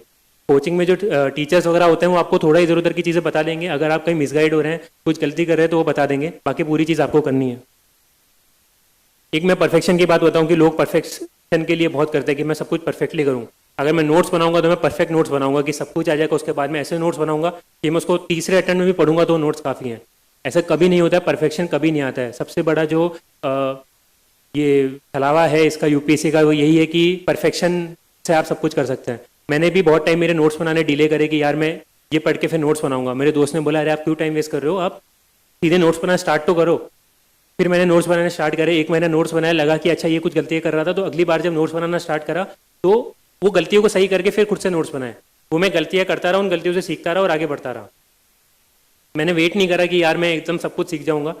और एक आंसर राइटिंग की भी होती है। सब लोगों को डर रहता है कि आंसर राइटिंग कैसे लिखनी है, कब लिखनी है, कहाँ से लिखनी है। अब उसमें भी लोग वेट करते हैं कि मैं पहले पढ़ लेता हूँ, सिलेबस कंप्लीट कर लेता हूँ, उसके बाद मैं आंसर राइटिंग करूँगा। UPSC का सिलेबस कभी कंप्लीट नहीं होता है। जो बोलता है UPSC का सिलेबस कंप्लीट हो गया, आई डोंट नो वो कैसे बोल रहा है कि उन्होंने 3 किताबें रख रखी है, वो बोली कि 3 किताब हो गई मतलब सिलेबस हो गया। वो चौथी किताब में से क्वेश्चन पूछते हैं तो फिर भी आंसर नहीं कर पाएंगे। तो आंसर राइटिंग आपको इस तरीके से करनी है कि पढ़ लिया, जाके आप आंसर लिखिए जितना हो सके। अगर आप गंदा आंसर लिखेंगे आपको पता चल जाएगा मैंने गंदा आंसर लिखा है। अगर किसी ने आपको फीडबैक दिया कि 10 में से 1 नंबर मिलेंगे तो उससे हताश नहीं होना है कि मेरे को कुछ नहीं आता है। उससे आपको सीखना है कि मेरे 1 नंबर आए तो अगली बार मैं 2 नंबर लाने की कोशिश करूंगा। वो एक बार आप गंदा लिखेंगे, गलत लिखेंगे, उसके बाद में चौथी बार अपने आप सही होकर आप आंसर लिखने लगेंगे। वो परफेक्शन धीरे धीरे ही आता है, वो प्रैक्टिस करके ही आता है। सीधे आप एक बार सोच के सीधे विराट कोहली अगर जाके 100 मार रहा है तो उसके पहले नेट्स पे वो उतनी बार प्रैक्टिस करता है। वो बहुत आउटसाइड एज मिस करता है, उसके बाद में जाके वो कवर ड्राइव मारता है। ऐसा नहीं है कि वो भिड़ते ही कुछ नहीं कर रहा है, सो रहा है, अगले दिन सुबह उठ के टेस्ट मैच में जाके 100 मार के आ गया। वो भी उतना प्रैक्टिस करता है, वो भी उतना कोशिश करता है कि मैं अपना परफेक्शन ला सकूं। प्लानिंग वाला मैंने बता दिया कि लोग एक मैं बता देता हूँ। हाँ, प्लानिंग का लोगों का टाइम टेबल का बहुत होता है, कितने घंटे पढ़ना है या कैसे पढ़ना है, कहाँ से पढ़ना है, ये सब प्लानिंग का पार्ट होता है। प्लानिंग इंपॉर्टेंट होती है एग्जाम में, बिना प्लानिंग के आप कुछ नहीं कर सकते। मैंने भी बोला आपको स्टडी मैनेजमेंट करना है। प्लानिंग का में गलती लोग तब करते हैं जब वो बहुत ज़रूरत से ज़्यादा प्लानिंग करने लगते हैं कि आज सुबह उठ के टाइम टेबल बनाया कि मैं 7 से 8 ये करूँगा, 8 से 9 ये करूँगा, 9 से 11 ये करूँगा, 11 से 12 ये करूँगा, 12 से 1 मैं सोऊंगा, फिर ये करूँगा। वो आप पूरा प्लान बनाते हैं, 2-3-4 घंटे लगाते हैं, फिर आपसे वो प्लान फॉलो नहीं हो पाता। आप इतना स्ट्रिक्ट प्लान बनाते हैं, उसके बाद में हफ्ते भर के बाद में आप हताश हो जाते हैं कि यार मैंने प्लान बनाया, मेरे से फॉलो ही नहीं हुआ, अब मैं क्या करूँ। फिर आप 1-2 दिन थोड़ा उदास रहेंगे, तीसरे दिन आप वापस से करेंगे, चलो मंडे से स्टार्ट करेंगे, थोड़ा सैटरडे संडे रिलैक्स कर लिया, 2 दिन और निकाल दिए, फिर 3 घंटे बैठ के फिर से टाइम टेबल बनाया। अगले हफ्ते सेम चीज़ हुई, उसके अगले हफ्ते सेम चीज़ हुई। ज़रूरत से ज़्यादा ये चीज़ करना भी आपको घातक हो सकता है। आपको perfect planning, perfect time table भी नहीं की भी रिक्वायरमेंट नहीं है। आपको अगर प्लानिंग करनी है तो आप टॉपिक लेके चलो कि मेरे को ये टॉपिक पढ़ना है, ये टॉपिक मैं इतने दिन में खत्म करूंगा। वो मेरी रिस्पॉन्सिबिलिटी खत्म करने की, मैं कैसे भी करूँ। अब मैं दिन में 8 घंटे पढ़ करूँ, दिन में 10 घंटे पढ़ के करूँ, दिन में 5 घंटे पढ़ूँ, दिन में 15 घंटे पढ़ूँ, वो आपको पता है कि मुझे ये टॉपिक कितने दिन टाइम में खत्म करना है, तो अब मैं खत्म करूंगा। पर एक बार वो डिसाइड कर लिया तो फिर आपको उस पर स्टिक करना है, उससे आपको हटना नहीं है। कई बार लोग जो टारगेट भी बनाते हैं ऐसे बनाते हैं कि यार इसको तो मैं 1 दिन में खत्म कर दूंगा, बल्कि वो टॉपिक इतना बड़ा है। लक्ष्मीकांत को लोग बोलेंगे 2 दिन में लक्ष्मीकांत खत्म कर देंगे। अरे आप नहीं कर सकते, सब्जेक्ट इतना बड़ा है कि आप पढ़ ही नहीं पाएंगे उसको 3 घंटे से ज़्यादा 1 दिन के अंदर। तो वो आपको जो टाइमलाइन है, जो टारगेट बनाना है, वो भी उसी हिसाब से बनाना है कि चलो मैं 2 दिन में पढ़ूंगा, 2 दिन है तो चलो 3 दिन में पढ़ूंगा। आपका 2 दिन में खत्म हो सकता है, पर आपने 3 दिन का टारगेट रख दिया कि अगर मान लो कुछ कहीं कुछ काम आ गया, जरूरी काम आ गया, कोई कहीं कुछ छूट गया, तो मेरे पास 1 दिन एक्स्ट्रा है, बफर रखा हुआ है मैंने, मैं बफर वाले दिन पे जाके एक्स्ट्रा पढ़ लूंगा तो मेरा कवर हो जाएगा। मान लीजिए आपने 2 दिन में खत्म कर लिया, आपके साथ कुछ ऐसा काम नहीं आया, तो अब आपके पास या तो तीसरा दिन फ्री है या आप तीसरे दिन में कुछ और पढ़ सकते, पर आप कभी उससे निराश नहीं होंगे कि यार मैंने मेरा टाइमलाइन बनाया था, मैं उसको फॉलो नहीं कर पाया। इसलिए रियलिस्टिक टाइम टेबल बनाना बहुत ज़रूरी है। पता होना चाहिए कि मेरे को कितना टाइम लगेगा ये सब्जेक्ट पता होने में। इसलिए सबसे पहले जो चीज़ बोली, पता होना चाहिए कि आपकी कितनी क्षमता है, आप इस चीज़ को कितनी जल्दी पढ़ सकते हैं। अगर इकोनॉमिक्स आती है तो मैं उसको 1 घंटे में पढ़ लूंगा, पॉलिटी आती है उसको 10 घंटे में पढ़ूंगा, पॉलिटी नहीं आती तो उसको 10 घंटे में पढ़ूंगा। ट्रेंड एनालिसिस का मैंने आप सबको बता दिया है कि ट्रेंड एनालिसिस सबसे बड़ा फ्रॉड होता है, मत पढ़िए उसके अंदर। अगर लोग बोलते हैं कि भाई पिछले 5 साल से अगर 20-20, 25-25 क्वेश्चन करंट अफेयर्स में पूछ रहे हैं प्रीलिम्स के अंदर, तो कोई गारंटी नहीं है कि अगले साल भी 25 क्वेश्चन पूछे जाएंगे। यूपीएससी चाहे तो 30 क्वेश्चन पॉलिटी के पूछ लेगा। जो लोग करते हैं कि सर लास्ट 2 साल से करंट अफेयर्स पढ़ रहे हैं तो प्रीलिम्स में करंट अफेयर्स पर ज़्यादा फोकस करते हैं। आप अगर ये गलती करेंगे तो आप फंस जाएंगे अगर प्रीलिम्स के अंदर उन्होंने कुछ और पूछ डाला। आपकी प्रिपरेशन ऐसी होनी चाहिए कि भाई कुछ भी चीज़ हो मैं मेरा बेस्ट देकर आऊँगा। मैं कभी उससे नहीं होऊंगा, सिचुएशन के ऊपर डिपेंडेंट नहीं होऊंगा कि जो भी सिचुएशन है मैं उसके हिसाब से ही, अगर मेरी फायदे की सिचुएशन आई तब तो मैं अच्छा कर लिया, नहीं आई तो बोलेंगे अरे यार ये पढ़ाई नहीं करी थी, अगली बार कर लेंगे। आपकी पढ़ाई इतनी होनी चाहिए कि कुछ भी पूछ ले, वो पॉलिटी के 15 क्वेश्चन पूछे, 50 क्वेश्चन पूछे, आपको आंसर करने आने चाहिए। अगर पॉलिटी के 50 टफ भी पूछे तो वो सबके लिए टफ होंगे, इसमें डरने की बात नहीं है कि यार मेरे को पॉलिटी नहीं आती, 50 क्वेश्चन पॉलिटी के पूछे। आपकी प्रिपरेशन, जो मैंने ताकत और कमजोरी की बात करी, ताकत आप कितनी स्ट्रॉन्ग कर लीजिए कि अगर उसके अगर 50 क्वेश्चन पूछे तो आप उसमें से 45 सही करके आएंगे, 90% से ऊपर एक्यूरेसी रखें। जो सब्जेक्ट आपको नहीं आता है वो सब्जेक्ट में आप कोशिश करिए कि कम से कम गलती हो। अगर उसमें 15 क्वेश्चन आए तो मैं ऐसे नहीं कि मैं 15 में से 10 अटेम्प्ट कर रहा हूँ, 10 में से 2 सही हो रहे हैं, 8 गलत हो रहे हैं। आपकी कोशिश होनी चाहिए कि मैं भले 15 में से मैं 5 अटेम्प्ट करूंगा पर 5 के 5 सही करूंगा, तुक्केबाजी नहीं करूंगा। तुक्केबाजी आपने प्रीलिम्स में करनी स्टार्ट कर दी तो आप वहीं फंस जाएंगे और वहीं आपका स्कोर नीचे चले जाएगा। एक एक क्वेश्चन बहुत आपको कहीं से कहीं पहुंचा सकता है। इसलिए अपनी तैयारी उस लेवल की कीजिए कि आपको बाहर की एक्सटर्नल चीज़ों पे डिपेंड नहीं होना पड़ रहा है। आप अपने आप में सफिशिएंट हैं, आप अपने आप में इंडिपेंडेंट है, डिपेंडेंट है कि मैं जाके कुछ भी पूछा मैं उसको आंसर करके आ जाऊंगा, उसके बाद में जो होगा देखा जाएगा, पेपर के हिसाब से कट ऑफ आ जाएगा, उसके हिसाब से मेरी सिलेक्शन होगा या नहीं होगा। अपनी मेहनत उस हिसाब से करनी है। अब एक जो रिसोर्स की वाली बात बोली थी, ये पता नहीं सबको समझ में आएगा नहीं आएगा। रिसोर्स और कंपटीशन की मैं बात बताता हूँ कि कंपटीशन कब अच्छा होता है। कंपटीशन किसी से compete करना अच्छा भी होता है, बुरा भी होता है। अब टीम्स में जनरली बोलते हैं कि यार हेल्दी कंपटीशन बहुत अच्छा है। इंडिया की टीम को क्यों अच्छा बताते थे कि इंडिया में इतने सारे बैट्समैन हैं कि भाई वर्ल्ड कप की बेस्ट बैटिंग टीम इंडिया की होने वाली है। फिर भी 4 साल हो गए इंडिया की टीम को, अगर कोई अच्छे से फॉलो करता है उनको पता होगा कि नंबर 4 पे अच्छा बैट्समैन नहीं था, इसलिए इंडिया को थोड़ी दिक्कत हुई वर्ल्ड कप में, और वो वन ऑफ द रीजन थे कि इंडिया नहीं जीत पाई वर्ल्ड कप। अब इतने सारे ऑप्शन होते हुए भी क्या दिक्कत आई कि 4 नंबर का बैट्समैन नहीं मिला। मुझे जितना समझ में आता है उसका रीजन ये है कि सबके ऊपर वो प्रेशर था।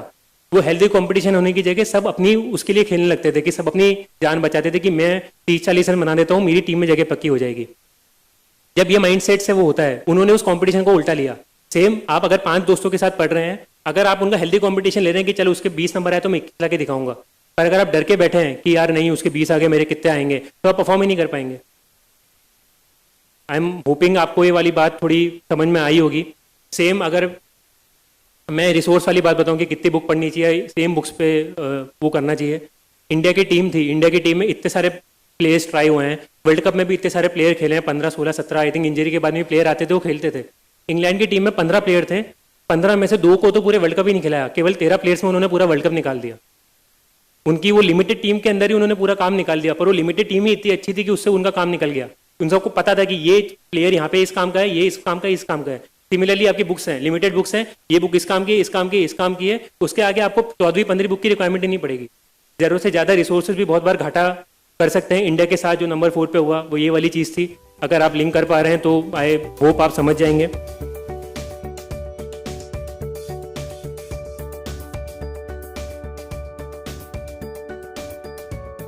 अब यहाँ पर आया हूँ तो हिंदी मीडियम के स्टूडेंट बहुत ज़्यादा हैं। जितेंद्र सर ने बताया था कि यहाँ पे हिंदी मीडियम का बहुत है और इलाहाबाद का बहुत पहले सेंटर भी हुआ करता था दिल्ली से पहले।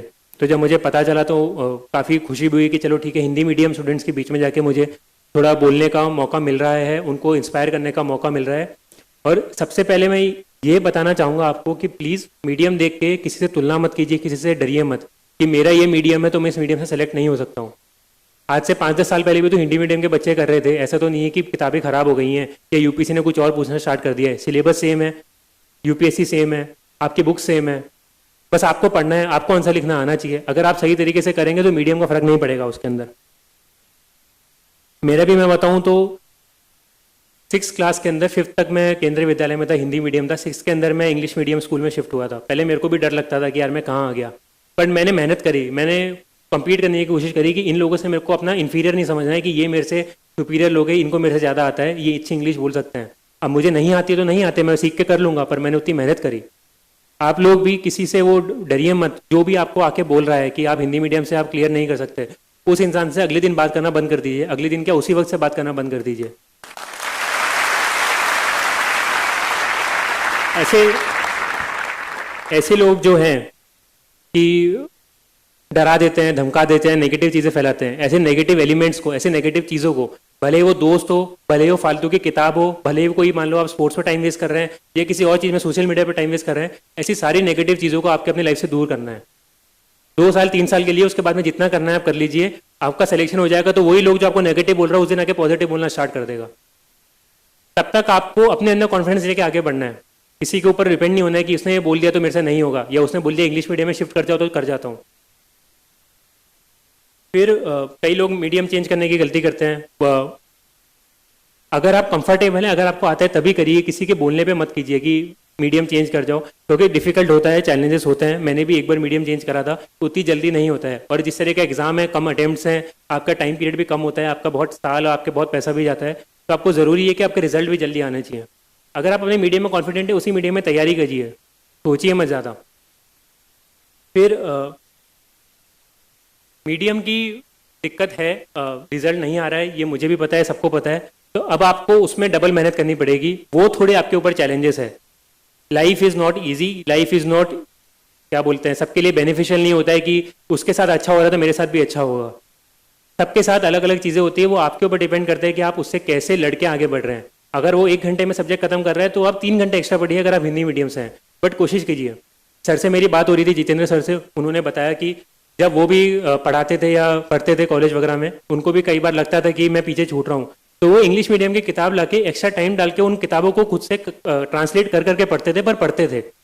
उन्होंने कभी मीडियम को अपना लिमिट बनाने की कोशिश नहीं करी कि ये मीडियम के कारण मैं बाकी लोगों से compete नहीं कर सकता या उनसे पिछड़ा हुआ हूँ। उन्होंने हिंदी मीडियम के होते हुए अपने कॉलेज के अंदर इंग्लिश हिंदी दोनों मीडियम में टॉप भी करा। काफ़ी लोग जैसे होते हैं स्पेशली एबल्ड होते हैं, उन लोगों को दिक्कत होती है, उन लोगों को भी आप देखिए कि मतलब उनके पास एक मेरे को एक कैंडिडेट मिला था, उनकी कुछ 600-700 रैंक आई है, तो वो बता रहे थे कि उन्होंने कहीं लाइब्रेरी से बोला कि प्लीज़ किताबें ब्रेल में ट्रांसलेट करके दे दीजिए। उन्होंने रिक्वेस्ट करी, वो 7-8-9-10 महीने निकल के उनको बुक्स ही नहीं मिली, पर उन्होंने उसके कारण रुके नहीं। वो इंटरनेट पे जाके खुद से कहीं से जुगाड़ कर करके पढ़ते थे, पर पढ़ना उन्होंने छोड़ा नहीं, और उन्होंने फर्स्ट अटेम्प्ट में, आई थिंक सेकंड अटेम्प्ट में 600 रैंक भी लेकर आए वो। तो ऐसा नहीं है, जब वो इंसान इतनी सारी चैलेंजेस कठिनाइयों में होते हुए भी कर सकता है, तो आप तो पूरे सक्षम है, आपको तो यहाँ पे पूरी गाइडेंस मिल रही है, आपके पास तो रिजल्ट मतलब पहले रिजल्ट आते भी थे, आपके पास सारी चीज़ें अवेलेबल हैं। वो एक्स्ट्रा मेहनत आपको करनी पड़ेगी। पूरा गेम कंटेंट मैनेज करने का है कि आपको कहाँ से क्या चीज़ पढ़नी है। अगर आप वो समझ गए, आप किसी भी मीडियम से हो, आपको कोई ज़रूरत नहीं है किसी और से तुलना करने की। जो भी चीज़ नेगेटिव हो, आपको भटका रही है, उन चीज़ को दूर कर दीजिए, भले वो दोस्त हो, भले वो कोई भी एक्टिविटी हो, भले वो कोई भी किताब हो। आपको केवल उन चीज़ों पे ध्यान देना है जो आपको पॉजिटिव बनाए, जो आपको पॉजिटिव माइंडसेट डेवलप करे, जिनको पढ़ के आपको अच्छा लगता हो, जिनसे बात करके अच्छा लगता हो। लोग बोलते हैं कि फैमिली से बात करो, क्यों करते हैं? क्योंकि फैमिली वाले हमेशा अच्छी बातें करते हैं, वो आपको हमेशा मोटिवेट करते हैं। मेरे साथ भी बहुत बार ऐसा हुआ एग्जाम के टाइम पे कि मेरे को 1-2 बार रोना पड़ गया कि यार मेरे को नहीं आ रहा है, मेरे को सब कुछ आता है पर मैं आंसर नहीं लिख पा रहा हूँ। तब मेरे घर वालों ने आके मेरे को मोटिवेट करा। और कोई होता तो वो हो सकता था कि अरे ये तो दिक्कत होती है, सबके साथ में होती है, इस बार नहीं तो तेरा अगले अटेम्प्ट में हो जाएगा, वो मेरे को नेगेटिव कर सकता था। बल्कि मेरे घर वालों ने आके मेरे को पॉजिटिव करा।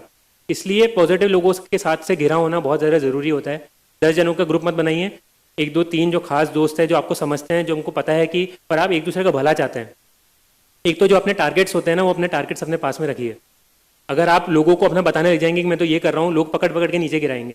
लोगों को बहुत वो होती है, दिक्कत होती है कि ये सक्सीड कैसे कर सकते हैं, हम क्यों नहीं कर पा रहे। वो आपको पकड़ पकड़ के डिमोटिवेट करेंगे। जो आपको बोल रहा है कि भाई हिंदी मीडियम के अगर आप हो तो आप टॉप नहीं कर सकते, आप एग्जाम क्लियर नहीं कर सकते, वो केवल आपको गिराना चाहता है। तो दूर करो, बोला कि मैं हिंदी मीडियम को टॉपर बन के अगले साल मिसाल बन के सबके सामने आऊंगा, उस इंटेंशन करिए। पर ये भी को बोलिए मत, अंदर सोचिए, अंदर आप ये चीज कल्टीवेट करिए अपने कि मैं हिंदी मीडियम का होके अगली बार टॉपर बनूंगा, लोग मेरे साथ सेल्फी खिंचाने के लिए करेंगे, इलाहाबाद के अंदर से टॉपर निकलेगा।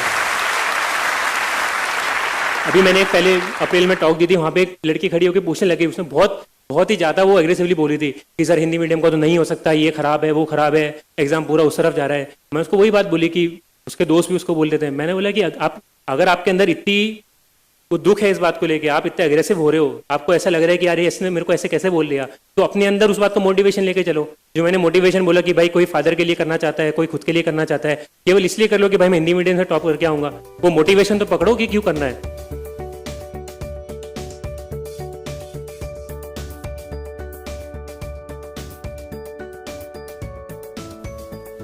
एक कोचिंग इंस्टीट्यूट के रूल के बारे में बता देता हूँ। कोचिंग इंस्टीट्यूट्स बहुत सारे होते हैं, बहुत मिसगाइड भी करते हैं, बहुत अच्छी गाइडेंस भी प्रोवाइड करते हैं। मेरा भी मैंने देखा है, बहुत जगह मेरी फोटो छपती है, बहुत जगह मेरा नाम छपते हैं, लोग सोचते हैं कि मैंने वहाँ पे जाके पढ़ाई करी है, ऐसा कुछ नहीं है। कोई भी कैंडिडेट हो, कोई भी स्टूडेंट हो, वो हर जगह हाथ पैर मारता है कि मुझे यहाँ से कुछ मिल जाए, मुझे वहाँ से कुछ मिल जाए। सेम हाथ पैर मैंने भी मारे थे।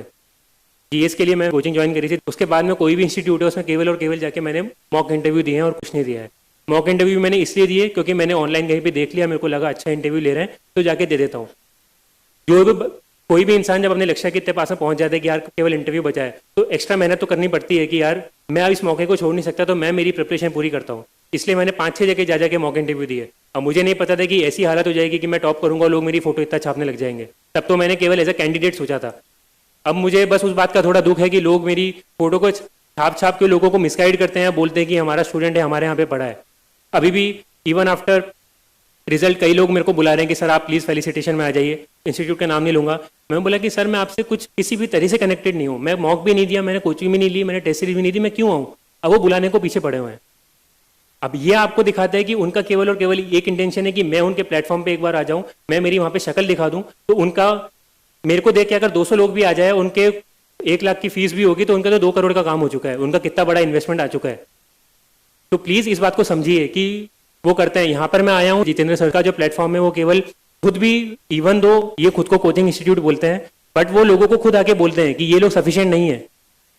ये तो केवल आपको गाइड करना बता देंगे, आपको मेहनत करनी पड़ेगी, आपको पेपर पे लिख के दे देंगे ये सब पढ़ो, पढ़ना आपको जाकर खुद को है। ये नहीं बोलते कि हमारे नोट्स काफी है।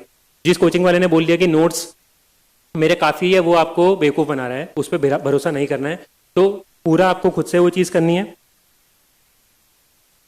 और कोचिंग का भी जो होता है, ये मैं बताऊंगा, कोचिंग को भी करने का तरीका होता है। ऐसा नहीं कि आप कोचिंग में जा रहे हैं तो बस कोचिंग में जाके बैठ के आगे तो काम हो गया। कोचिंग में अगर आप जा रहे हैं तो आपको क्लास में जो पढ़ा है वो आपको पढ़ना पड़ेगा, आपको घर पे आके रिवाइज करना पड़ेगा। अगर नहीं समझ में आया क्लास के अंदर तो आपको क्लास में डाउट पूछने पड़ेंगे। आप बैठे नहीं रह सकते कि यार लोग मेरे बारे में क्या सोचेंगे। क्या करना है लोगों से। मैं इतने सारे गंदे गंदे डाउट्स पूछे, लोग मेरे पे हंसते थे। आज मैं खड़ा होकर उनके बारे में सोचता हूँ कि यार वो लोग मेरे पे हंसते थे और आज मैं अचीव कर चुका हूँ जो वो लोग अचीव नहीं कर पाए।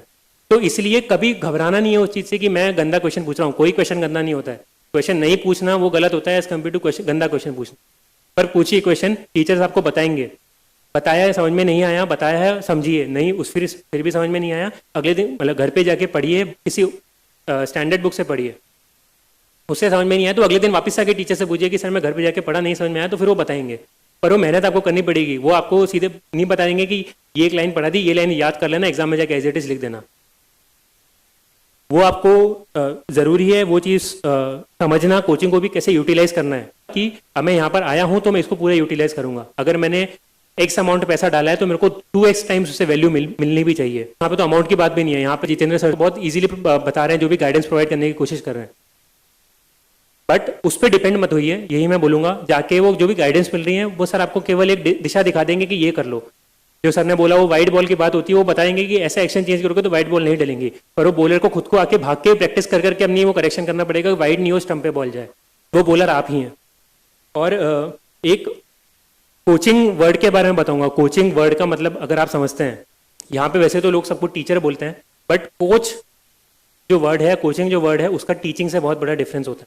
टीचिंग होता है जो आपको पढ़ा रहे हैं, जो आपको समझा रहे हैं। कोचिंग का मतलब होता है आपको बहुत चीज़ें आती हैं, उसके ऊपर आपको बस निखार कर रहे हैं, आपकी कमियां बता रहे हैं, ऐसे ऐसे कर लो। अगर Virat Kohli as a batsman उसको खेलना नहीं आ रहा है तो रवि शास्त्री के पास जाके नहीं बोलेगा कि सर मेरी टेक्निक में क्या गलती है। रवि शास्त्री से उसको थोड़े बहुत टिप्स बता देगा। अगर उसे कुछ भी नहीं हो रहा तो अपने जो फर्स्ट लाइफ के टीचर है, उसके फादर होंगे या जो उसके फर्स्ट होंगे, उनके पास में जाएगा, क्योंकि वो एक्चुअल टीचर है, उन्होंने समझाया होगा। ये बात मैं इसलिए बोल रहा हूँ, एनसीईआरटी की इंपॉर्टेंस की होती है। एनसीईआरटी वो बुक्स हैं जो आपको स्कूल में पढ़ाई जाती हैं, वो आपको टीच करती हैं, वो आपको कोच नहीं करती है। इसलिए एनसीईआरटी में जाके पढ़िए, उनसे समझिए, उनसे समझ में आएगा। वो नहीं आया तो फिर आगे की किताबों को यूज करके उनसे कोचिंग लेनी है अपने को, उनमें से समझना है कि अच्छा ये नहीं आया तो मैं इसको यहाँ से पढ़ लेता हूँ, अब समझ में आ जाएगा। कोचिंग वर्ड का भी मतलब समझिए कि क्या होता है। इस उम्मीद से मत आइए कि यहाँ पे आपको सब कुछ बता दिया जाएगा, ऐसा नहीं होता है। इसके अलावा थोड़े पर्सनल टिप्स मैं एंड में आपको देना चाहूँगा। फर्स्ट ऑफ ऑल, आपको कभी किसी से तुलना नहीं करनी है, कभी किसी से compete नहीं करना है। आपके साइड में कोई बैठा है, आपका कोई फ्रेंड है, कभी किसी के नंबर नहीं देखना है। आपकी केवल और केवल एक कोशिश होनी चाहिए कि आप अपनी खुद की परफॉर्मेंस देखें कि मेरे कितने नंबर आ रहे हैं, मैं कितना स्कोर कर रहा हूँ, मैं आंसर कर पा रहा हूँ, मेरे कितने नंबर आ रहे हैं। अगर आप खुद के मार्क्स बढ़ाते जाएंगे, हर दिन आप थोड़ा थोड़ा, अगर आपने 1 नंबर आया तो आप अगले दिन 2 नंबर लेकर आएंगे, तो खुश होना नहीं कि चलो मेरा इंप्रूवमेंट तो हुआ। यहाँ की कोचिंग की टेस्ट सीरीज वगैरह में नंबर लाने का कोई फायदा नहीं होता है, फायदा होता है एक्चुअल एग्जाम में लाने का। कभी भी टेस्ट सीरीज जाए, उसको जाके दीजिए, उसके सीखिए कि कितने नंबर आए हैं, उससे लर्न करिए अपनी गलतियों से, फिर उसको इंप्रूव करते करते आगे बढ़ना है। और आपका जो पीक है वो आपका जिस दिन एग्जाम है उस दिन हिट होना चाहिए कि आज मेरी बेस्ट परफॉर्मेंस है, आज एग्जाम था, आज मेरे सबसे अच्छे नंबर आए हैं। मैंने जाके टेस्ट सीरीज दी, मैंने हर पेपर के 2-2 बार दिए थे, सारे फुल टेस्ट दिए थे, 8 टेस्ट मैंने दिए थे। सेकंड वाले मेरे से कोई भी पेपर फुल नहीं हुआ था, कभी भी कोई भी क्वेश्चन कंप्लीट नहीं हो पाता था। तो मेरी वहाँ पे कोशिश थी, जो मैंने बोला, मैं घर पे आके भी टाइम बना के चलता था कि मान लीजिए अगर आप कैलकुलेट करेंगे तो 6 केस स्टडी आती है, तो आपको 15 मिनट के अंदर एक केस स्टडी करनी है, 90 मिनट्स के अंदर आपकी केस स्टडी हो गई। बाकी 1.5 घंटे के अंदर आप बाकी क्वेश्चंस कर सकते हैं। 9 क्वेश्चंस होंगे, उसके अंदर मान लीजिए कुछ 16 पार्ट्स के राउंड होते हैं, तो अगर 90/16 आप करेंगे तो 5-6 मिनट या 6-6.5 मिनट एक क्वेश्चन में बैठता है। It is more than enough. बाकी क्वेश्चंस, बाकी पेपर्स के अंदर भी इतना ही एवरेज टाइम आता है। तो बस आपको प्रैक्टिस करनी है, आपको सामने घड़ी लेके बैठना है, आपको करते रहना है। अगर आप पूरा 3 घंटे का पेपर नहीं दे पा रहे तो आप क्वेश्चन, छोटे छोटे क्वेश्चन पिक करिए। मैं टेस्ट सीरीज देता था प्रीलिम्स की, कि मेरे 60-60, 65-65 नंबर आते थे, बट मैं उससे कभी नहीं हुआ। मैं कि ठीक है, जब एग्जाम होगा उस दिन मैं कंपेयर कर लूंगा, ये लोग पेपर टफ बना रहे हैं। जब प्रीलिम्स का एग्जाम हुआ, मैं 106 नंबर भी आ गया, कट ऑफ आराम से क्लियर भी हो गया। मैं कभी उससे डरा नहीं कि मेरे तो नंबर ही नहीं आ रहे हैं। मैंने उससे बस सीख थी उससे कि मैंने ये गलती करी थी, अगली बार ये गलती नहीं करूंगा, आगे बढ़ता हूँ।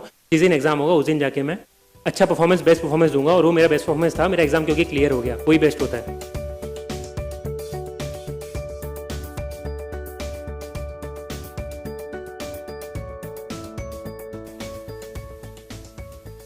इसके अलावा एक होता है कि बहुत सारी चीज़ें होती है जो बाहर की चीज़ें होती हैं, जो मैंने बोला था कि आपके कंट्रोल में नहीं है। उन चीज़ को छोड़िए, जो आपके कंट्रोल में है ना, उन चीज़ को आप फोकस करिए कि जो मैं कर सकता हूँ वो तो मैं पूरा करूंगा। जैसे मेरा इंटरव्यू का मौका आया, मैंने हाथ पैर मारना स्टार्ट कर दिया कि भाई मैं एक मॉक यहाँ पे देता हूँ, ये फैक्चुअल मॉक पूछते हैं। ये लोग, इन्होंने राजस्थान के ऊपर पूछ लिया, इन्होंने थोड़े कॉन्ट्रोवर्शियल क्वेश्चन पूछ लिए, इन्होंने मेरे बैकग्राउंड के ऊपर पूछ लिया, तो मेरा डैफ पूरा कवर हो चुका है। मैंने इस तरीके से प्लानिंग करी कि मेरे को पूरी प्लानिंग ऐसी करनी है कि मेरा डैफ कवर हो जाए, इसलिए मैंने इतनी सारी जगह करा। ये मेरे हाथ में था। अगर मेरा मेंस का एग्जाम हुआ, मुझे लगा कि यार मेरा ऑप्शनल अच्छा हुआ है, मेरा मेंस क्लियर हो सकता है, अब मेरे को 1 महीने पढ़ाई नहीं करनी थी। अब नेचुरल सी बात है, जो भी पढ़ाई करता है मेंस के टाइम पे सब मोटे हो जाते हैं, सबकी तोंद निकल जाती है। अगर इंटरव्यू का नाम होता है पर्सनैलिटी टेस्ट, अगर उसका कॉल आता है, पर्सनैलिटी टेस्ट के अंदर होता है पर्सनैलिटी, दैट मीन्स कि आप कैसे, उसके अंदर आप कैसे दिख रहे हैं, आपकी बॉडी लैंग्वेज क्या है, वो भी इंपॉर्टेंट है। मुझे ये चीज़ लगी कि यार ये चीज़ तो बहुत ज़्यादा इंपॉर्टेंट है। क्या पता अगर मैं एकदम ऐसे मोटा सा उनके सामने जा रहा हूँ, क्या पता उनके मन में बायस हो, होना तो नहीं चाहिए। मान लो उनके मन के अंदर बायस हो, वो कुछ उससे करने लग जाएं, तो मेरे तो 5-10 नंबर ऐसे ही कम हो जाएंगे। तो मैंने 1 महीने उसके बाद में थोड़ा डाइटिंग वाइटिंग भी स्टार्ट करा, 10-12 किलो वजन भी कम करा, क्योंकि ये मेरे हाथ में था, मैं मौका नहीं छोड़ सकता था। अगर मान लो रिजल्ट आ गया, रिजल्ट के बाद में 15 दिन बचे हैं, तो मैं कुछ कर भी नहीं सकता। अभी टाइम है, अभी फ्री बैठा हूँ, कर लेता हूँ। मैंने बोला कि मुझे CSAT एग्जाम कॉन्फिडेंस था कि मैं कर सकता हूँ। जो वो पैटर्न वाले जो क्वेश्चन पूछते हैं, वो मैं 40 क्वेश्चन आते हैं 80 में से, वो मैं आराम से कर सकता हूँ, तो मैं बिना बढ़े भी जाऊँगा। 2014 भी मेरे आराम से 150 नंबर आ गए थे, तो मुझे कॉन्फिडेंस था। पर क्या पता UPSC 40 कॉम्प्रिहेंशन की जगह 80 की 80 कॉम्प्रिहेंशन पूछ डाले, या 60 कॉम्प्रिहेंशन 20 पैटर्न वाले पूछ लिए। अब वो चीज़ आएगी तो ये तो मेरे कंट्रोल में है कि भाई मैं तैयारी करके जा सकता हूँ। तो मैंने जाके 5-10 कॉम्प्रिहेंशन की भी प्रैक्टिस करके गया था मैं, कि अगर UPSC में कॉम्प्रिहेंशन आएगा तो मैं उसको भी अटेम्प्ट करूंगा, छोड़ के नहीं जाऊंगा। अगर लैंग्वेज पेपर मेंस के अंदर होता है तो उसके अंदर मेरे अंदर वो घमंड नहीं था कि यार हिंदी तो अपनी मातृभाषा है, आ जाएगी, लिख लूंगा, 75 या कितने 90 जितने भी 30% नंबर लाने होते हैं वो तो आ ही जाएंगे, क्या दिक्कत की बात है। मैंने वहाँ पे भी एक दिन बैठ के निबंध की प्रैक्टिस करी। क्यों? क्योंकि ये मेरे हाथ में है, अभी मेरे पास मौका है, अभी मैं वो चीज़ कर सकता हूँ। ये मैं अगर अभी नहीं करूँगा जो मेरे कंट्रोल में है, बाद में मुझे दुख होगा।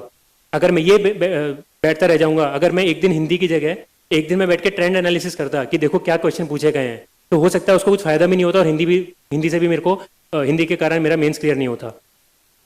इसलिए क्या इंपॉर्टेंट है उस पर ध्यान लगाना ज़्यादा ज़रूरी है।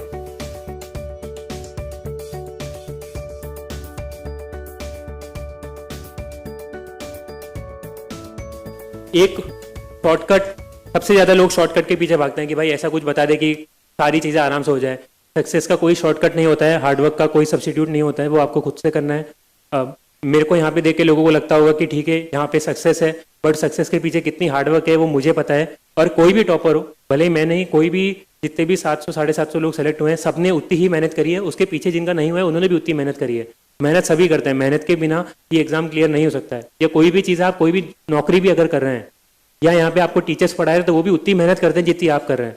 कोई टीचर ऐसा नहीं है कि उठा के पढ़ाने आ जाता है, वो भी अच्छी मेहनत करके अपने नोट्स बना के पढ़ाने आते हैं। कोई नौकरी करने जाता है तो वो भी नौकरी पे जाके मेहनत करता है। ऐसा नहीं है कि वो नौकरी में आराम करके पैसे कमा कर आ गया, बस मेहनत आपको करनी पड़ती है और कोई आपको उसका सब्स्टिट्यूट करके नहीं देगा कि चलो मैं तुम्हारी मेहनत करता हूँ। यहाँ से टीचर जाके आपके लिए मेंस के अंदर आपके क्वेश्चन आंसर लिख के नहीं आ सकते हैं, वो आपको खुद से लिखना पड़ेगा। यहाँ पे जो सर है वो आपको बता सकते हैं कि ये यहाँ से पढ़ लो, ये ऐसे पढ़ लो, पढ़ना आपको खुद को है। 3 चीज़ें मैं बोलूँगा, सेल्फ कॉन्फिडेंस, ऑप्टिमिज्म और हार्डवर्क। ये तीनों ऐसी चीज़ें हैं जो आपको कुछ भी करवा सकती हैं। ये चीज़ों को आपको आगे साथ में लेके चलना है। अगर आप सेल्फ कॉन्फिडेंट हैं तो कैसा भी क्वेश्चन पेपर हो, कुछ भी हो, आप आगे बढ़ के उसको सॉल्व कर सकते हैं। अगर आप ऑप्टिमिज्म है, आप आशावादी हैं, तो आप कभी हार नहीं मानेंगे। लोगों का होता है कि भाई फिल्म्स का पेपर देने गए, स्टार्टिंग के 20 क्वेश्चन में से कुछ हिल ही नहीं रहा है, 5-10 क्वेश्चन कर लिए, एक भी क्वेश्चन नहीं आया, वहीं पर डर जाता है कि अरे पेपर क्या होगा, मेरा तो कट ऑफ क्लियर नहीं हो रहा।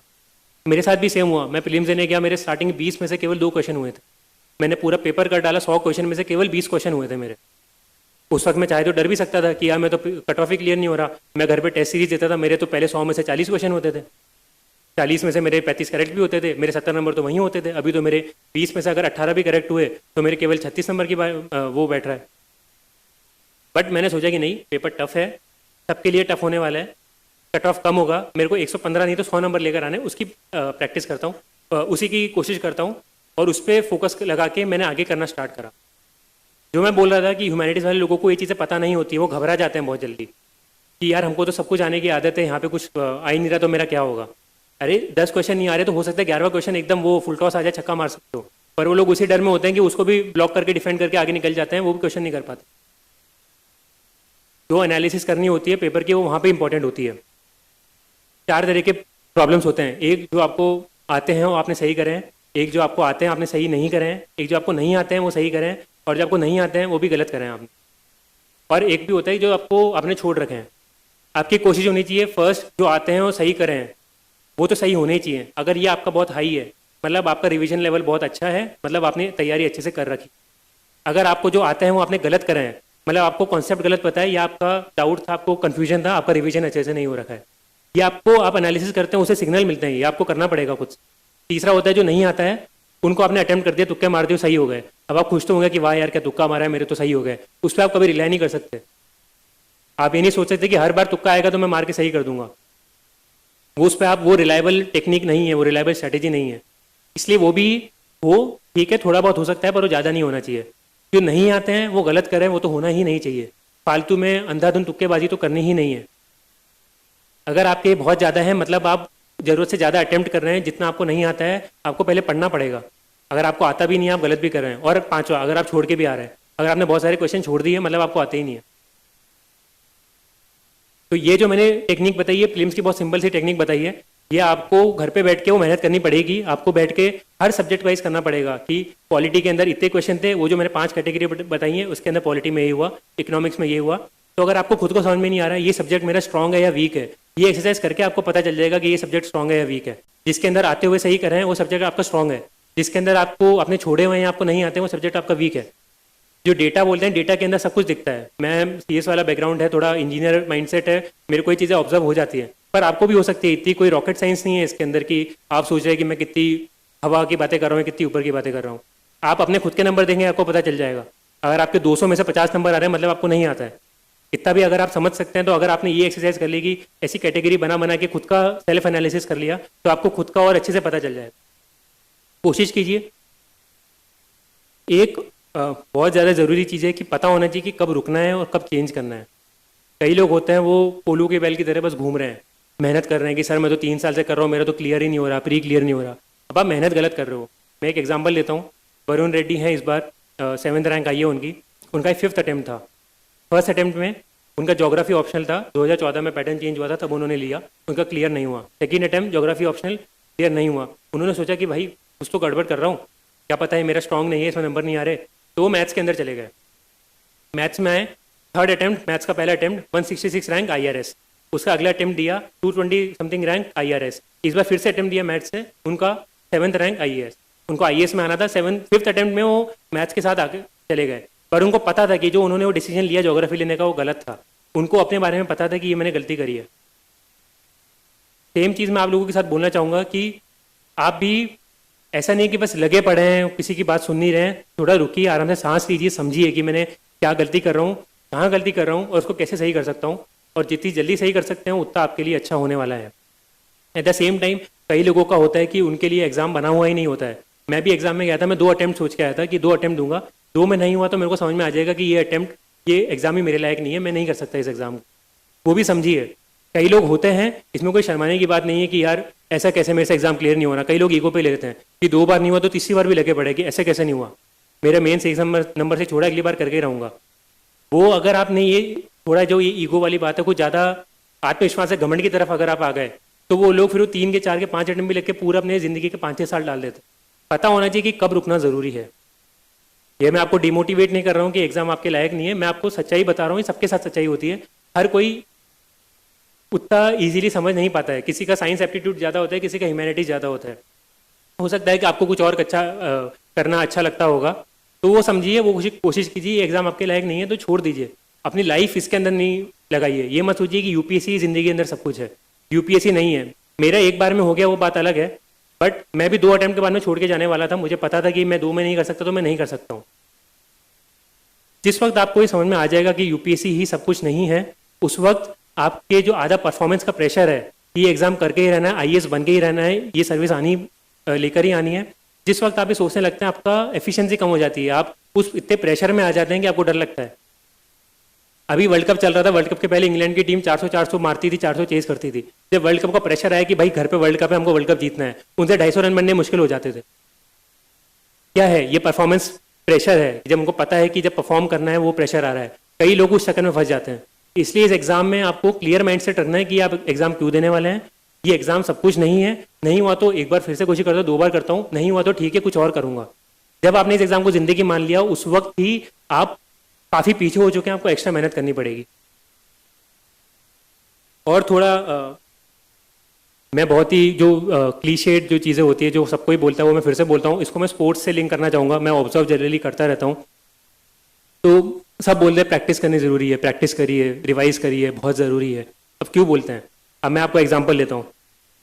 नडाल मेरा फेवरेट टेनिस प्लेयर है, उसके लिए सब बोलते हैं कि उसका कभी भी जाके आप प्रैक्टिस सेशन जाके देख कर आइए। वो प्रैक्टिस ऐसे करता है 1.5 घंटे की कि वो रियल मैच खेल रहा है। कोई और टेनिस प्लेयर उस इंटेंसिटी से जाके प्रैक्टिस नहीं करता है। भाई उसके पास 18 ग्रैंड स्लैम है, वो one of the best players of all time है टेनिस का। वो 15 साल से खेलता हुआ आ रहा है, पर अभी भी जाके वो 1-1.5 घंटे इस इंटेंसिटी से प्रैक्टिस कर रहा है कि उसको कुछ नहीं आता है।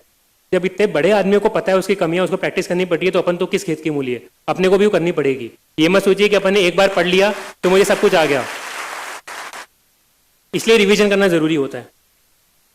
मुझे जैसे रोनाल्डो, नडाल और कोहली तीनों प्लेयर्स बहुत पसंद है। अभी तीनों हैं अलग अलग डोमेन्स में। एक क्रिकेट खेलता है, एक फुटबॉल खेलता है, एक टेनिस खेलता है।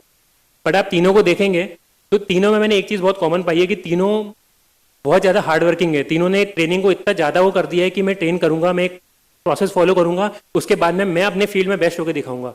सेम इसके अंदर है। मीडियम का डिफरेंस है। आप इंग्लिश मीडियम, आप हिंदी मीडियम से हैं, वो इंग्लिश मीडियम में, पर मेहनत दोनों सेम तरीके से करते हैं, सब सेम प्रोसेस फॉलो करते हैं। अगर आप करते जाएंगे, थोड़ा एक्स्ट्रा मेहनत करेंगे तो आप भी क्लियर कर सकते हैं। अभी जैसे सर बोल रहे थे सेल्फी की बात, बहुत लोगों ने बोली सेल्फी लेनी है, सेल्फी लेनी है। तो ये मुझे, मैं मेरा स्वार्थ बताऊंगा या मैं थोड़ा ईगो बताऊंगा। आई थिंक ईगो होना लोगों में थोड़ा इंपॉर्टेंट होता है अगर आपको कुछ भी लाइफ में अचीव करना है। अगर आप खुद को लेके स्वार्थी नहीं है, अगर आपको खुद पे थोड़ा भी कॉन्फिडेंस नहीं है, घमंड नहीं है, ईगो और सेल्फ कॉन्फिडेंस या एरोगेंस में बहुत बहुत कम डिफरेंस होता है। जो सेल्फ कॉन्फिडेंट है वो कभी भी घमंडी भी बन सकता है, बट अगर आप सेल्फ कॉन्फिडेंस में हैं तो वो आपको हमेशा पॉजिटिवली लेके जाएगी। अगर आप घमंड की तरफ जा रहे हैं तो नेगेटिवली लेके जाएगी। तो मेरे अंदर वो आत्मविश्वास था कि मैं अगर कभी भी किसी टॉपर को देखता था तो मेरा ये नहीं था कि मैं उसको देखने जाऊं या मैं उसके साथ सेल्फी खिंचाऊं। मेरा वो था कि मैं आगे जाके खुद ऐसा बनूं कि मेरे को ऐसा मौका मिले। या जैसे अब बहुत कॉमन सी चीजें सब लोग करते हैं कि जिस दिन इंटरव्यू होता है उस दिन सब लोग यूपीएससी में जाते हैं, सब लोग वो सूट के अंदर टाई वाई में अपनी फोटो खिंचा के इंटरव्यू के नेक्स्ट डे डीपी जरूर लगाते हैं। व्हाट्सएप पे लगाएंगे, फेसबुक पे लगाएंगे, इंस्टाग्राम पे डालेंगे, बट डालेंगे जरूर कि मैं इंटरव्यू देकर आया था। उस दिन मेरी दीदी ने भी मेरे को बोला, मेरे साथ में गई थी, मैंने उसको मना कर दिया कि नहीं मुझे फोटो नहीं खिंचानी है, मैं अगर सेलेक्ट होऊंगा तो उसके बाद में मैं खुद यूपीएससी जाके फोटो खिंचाऊंगा। बट अब वो कोइंसिडेंस ऐसा बैठा कि रिजल्ट आया तो लोगों ने मेरी इस वाली फोटो को क्रॉप करके खुद यूपीएससी के सामने लगा के ऑनलाइन डालना स्टार्ट कर दिया था, उसकी जरूरत ही नहीं पड़ी। तो वो ऐसी चीजें, अब मैं ये बोल रहा हूँ, आपको लग सकता है कि मैं बहुत सेल्फिश सोच रहा हूँ। अब जिन लोगों को इन बात से रिलेट कर सकते, इनको समझ में आ सकता है, आप वो थोड़ा अपने अंदर वो आग लगा के बैठिए, वो डिजायर, वो मोटिवेशन आपके अंदर होनी चाहिए कि मैं वहां पे जाके दिखाऊंगा। फिर आपको किसी और चीज को सोचने की जरूरत नहीं है।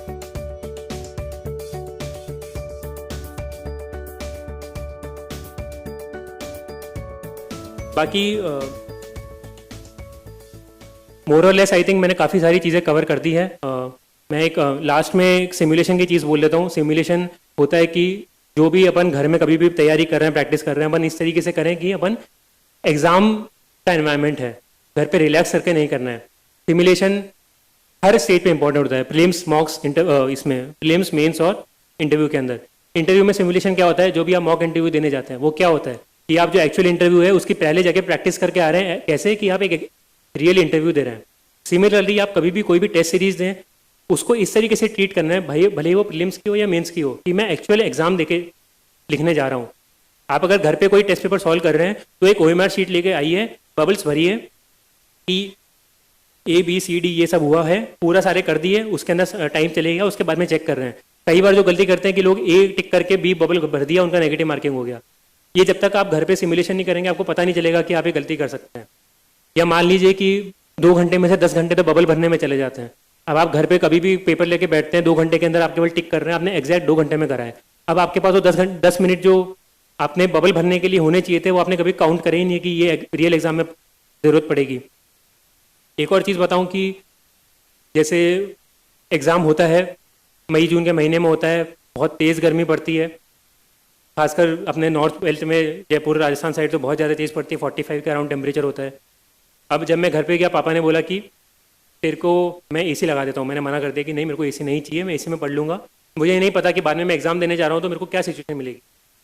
हो सकता है कि वहाँ पे पंखा ही नहीं हो, मैं गर्मी में अपना पसीना संभालते रह जाऊँ, वहाँ पे पेपर निकल जाए। यहाँ पे मैं तो एसी के अच्छे एनवायरनमेंट में बैठा हुआ हूँ, मेरे को सारी चीज़ें आती हैं और दिमाग भी चल रहा है। वहाँ पे होता है कि आपका इन्वायरमेंट ऐसी होता है कि दिमाग चलना बंद हो जाता है। इसलिए जब भी मैं घर पे बैठता था, मैं कूलर लगा रहा था, कूलर भी नहीं चलाता था, केवल पंखे से, पंखा भी कम स्पीड में चला के मैं टेस्ट दे रहा हूँ, इस तरीके से कि मैं एग्जाम में जाके लिखूंगा तो मेरे को पता नहीं चलेगा कि मैं घर पे दे रहा हूँ, एग्जाम में दे रहा हूँ। इसलिए सिमुलेशन जरूरी है। कई बार अपन घर के कंफर्ट में या टेस्ट सेंटर या कोचिंग सेंटर के कंफर्ट में एसी में बैठ के आराम से टेस्ट देते हैं, अपन को पता नहीं चलता है। ये बहुत छोटी छोटी चीजें होती हैं जो आपको मेक और ब्रेक कर सकती है। आपको 1-2 सवाल सही गलत इसी से हो जाते हैं, आपको पता भी नहीं चलेगा, आप काउंट भी नहीं करोगे, आप सोचोगे कि आप कहीं और गलती कर रहे हो, पर एक्चुअली गलती ये थी। इसलिए सिमुलेशन करना बहुत ज़्यादा ज़रूरी है घर पे बैठ के।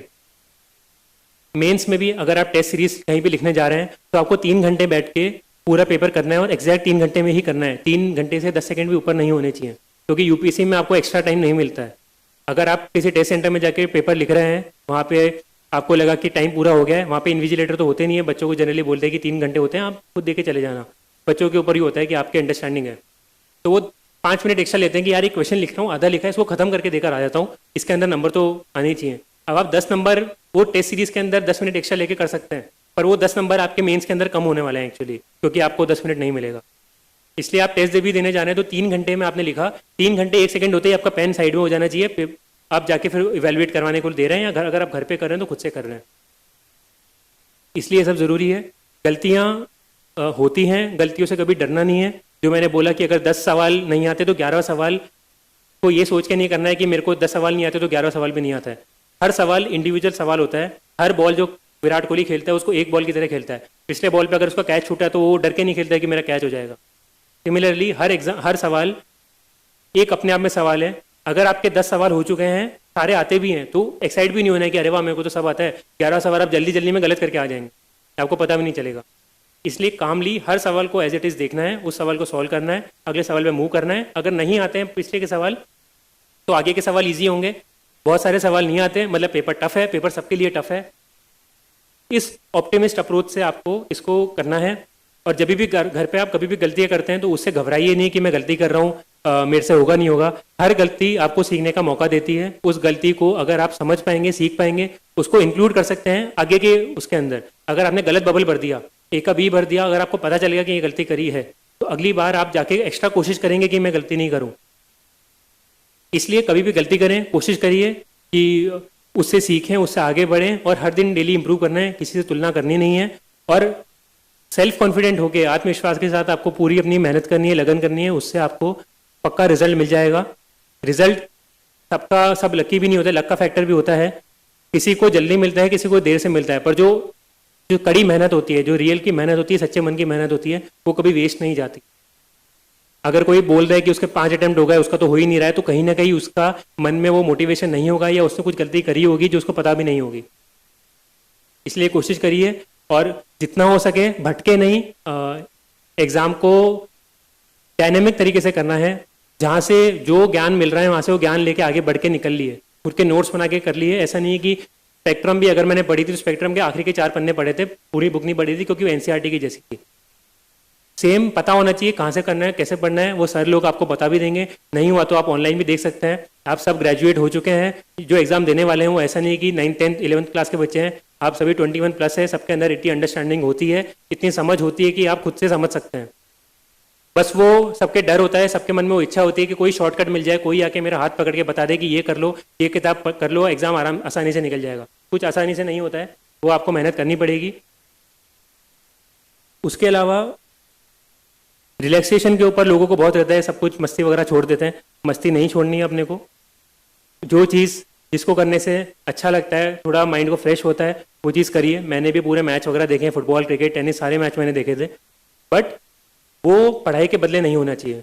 अगर मुझे पता है मैंने आज आधे घंटे मैच एक्स्ट्रा देखा है तो मैं अगले दिन आधे घंटे पढ़ाई भी एक्स्ट्रा करता था। अगर मेरे को पता है अगर मैं पढ़ रहा हूँ, मैच चल रहा है तो मेरा ध्यान उसमें जाएगा, तो इससे बढ़िया पढ़ाई बंद करके पहले वो देख लेता हूँ, उसके बाद मैं एक्स्ट्रा पढ़ के यहाँ पे कर लूँगा, आराम से ध्यान भी लगेगा। आप भले ही डांस करते हो, आप भले ही पेंटिंग करते हो, आप सिंगिंग करते हो, आप रनिंग करते हो, आप जिमिंग करते हो, जो चीज़ आपको अच्छी लगती है वो करिए। जब टाइम आता है अपने आप वो चीज़ कम भी हो जाती है। कभी ये मत सोचिए, मतलब कई लोग होता है कि सर अभी एग्जाम पास में आ रहा है, अभी मैं कंटिन्यू करूँ क्या?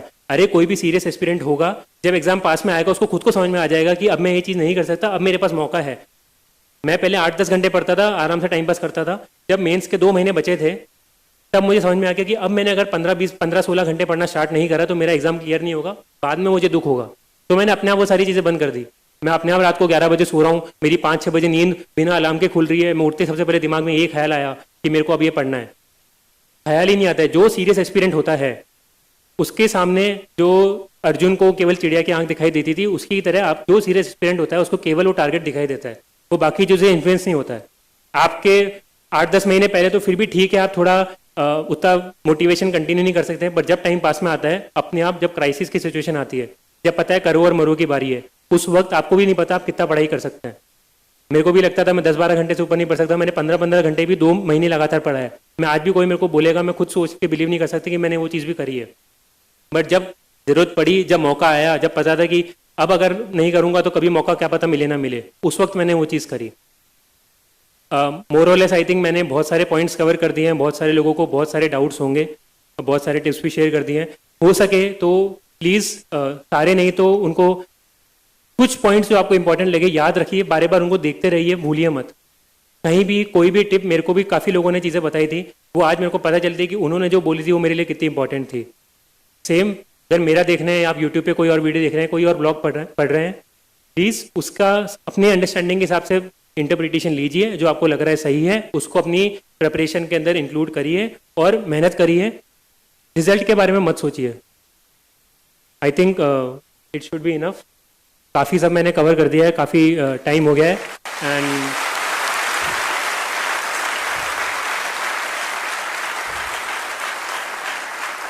आई होप आप सब लोग आगे अच्छे से मेहनत करेंगे।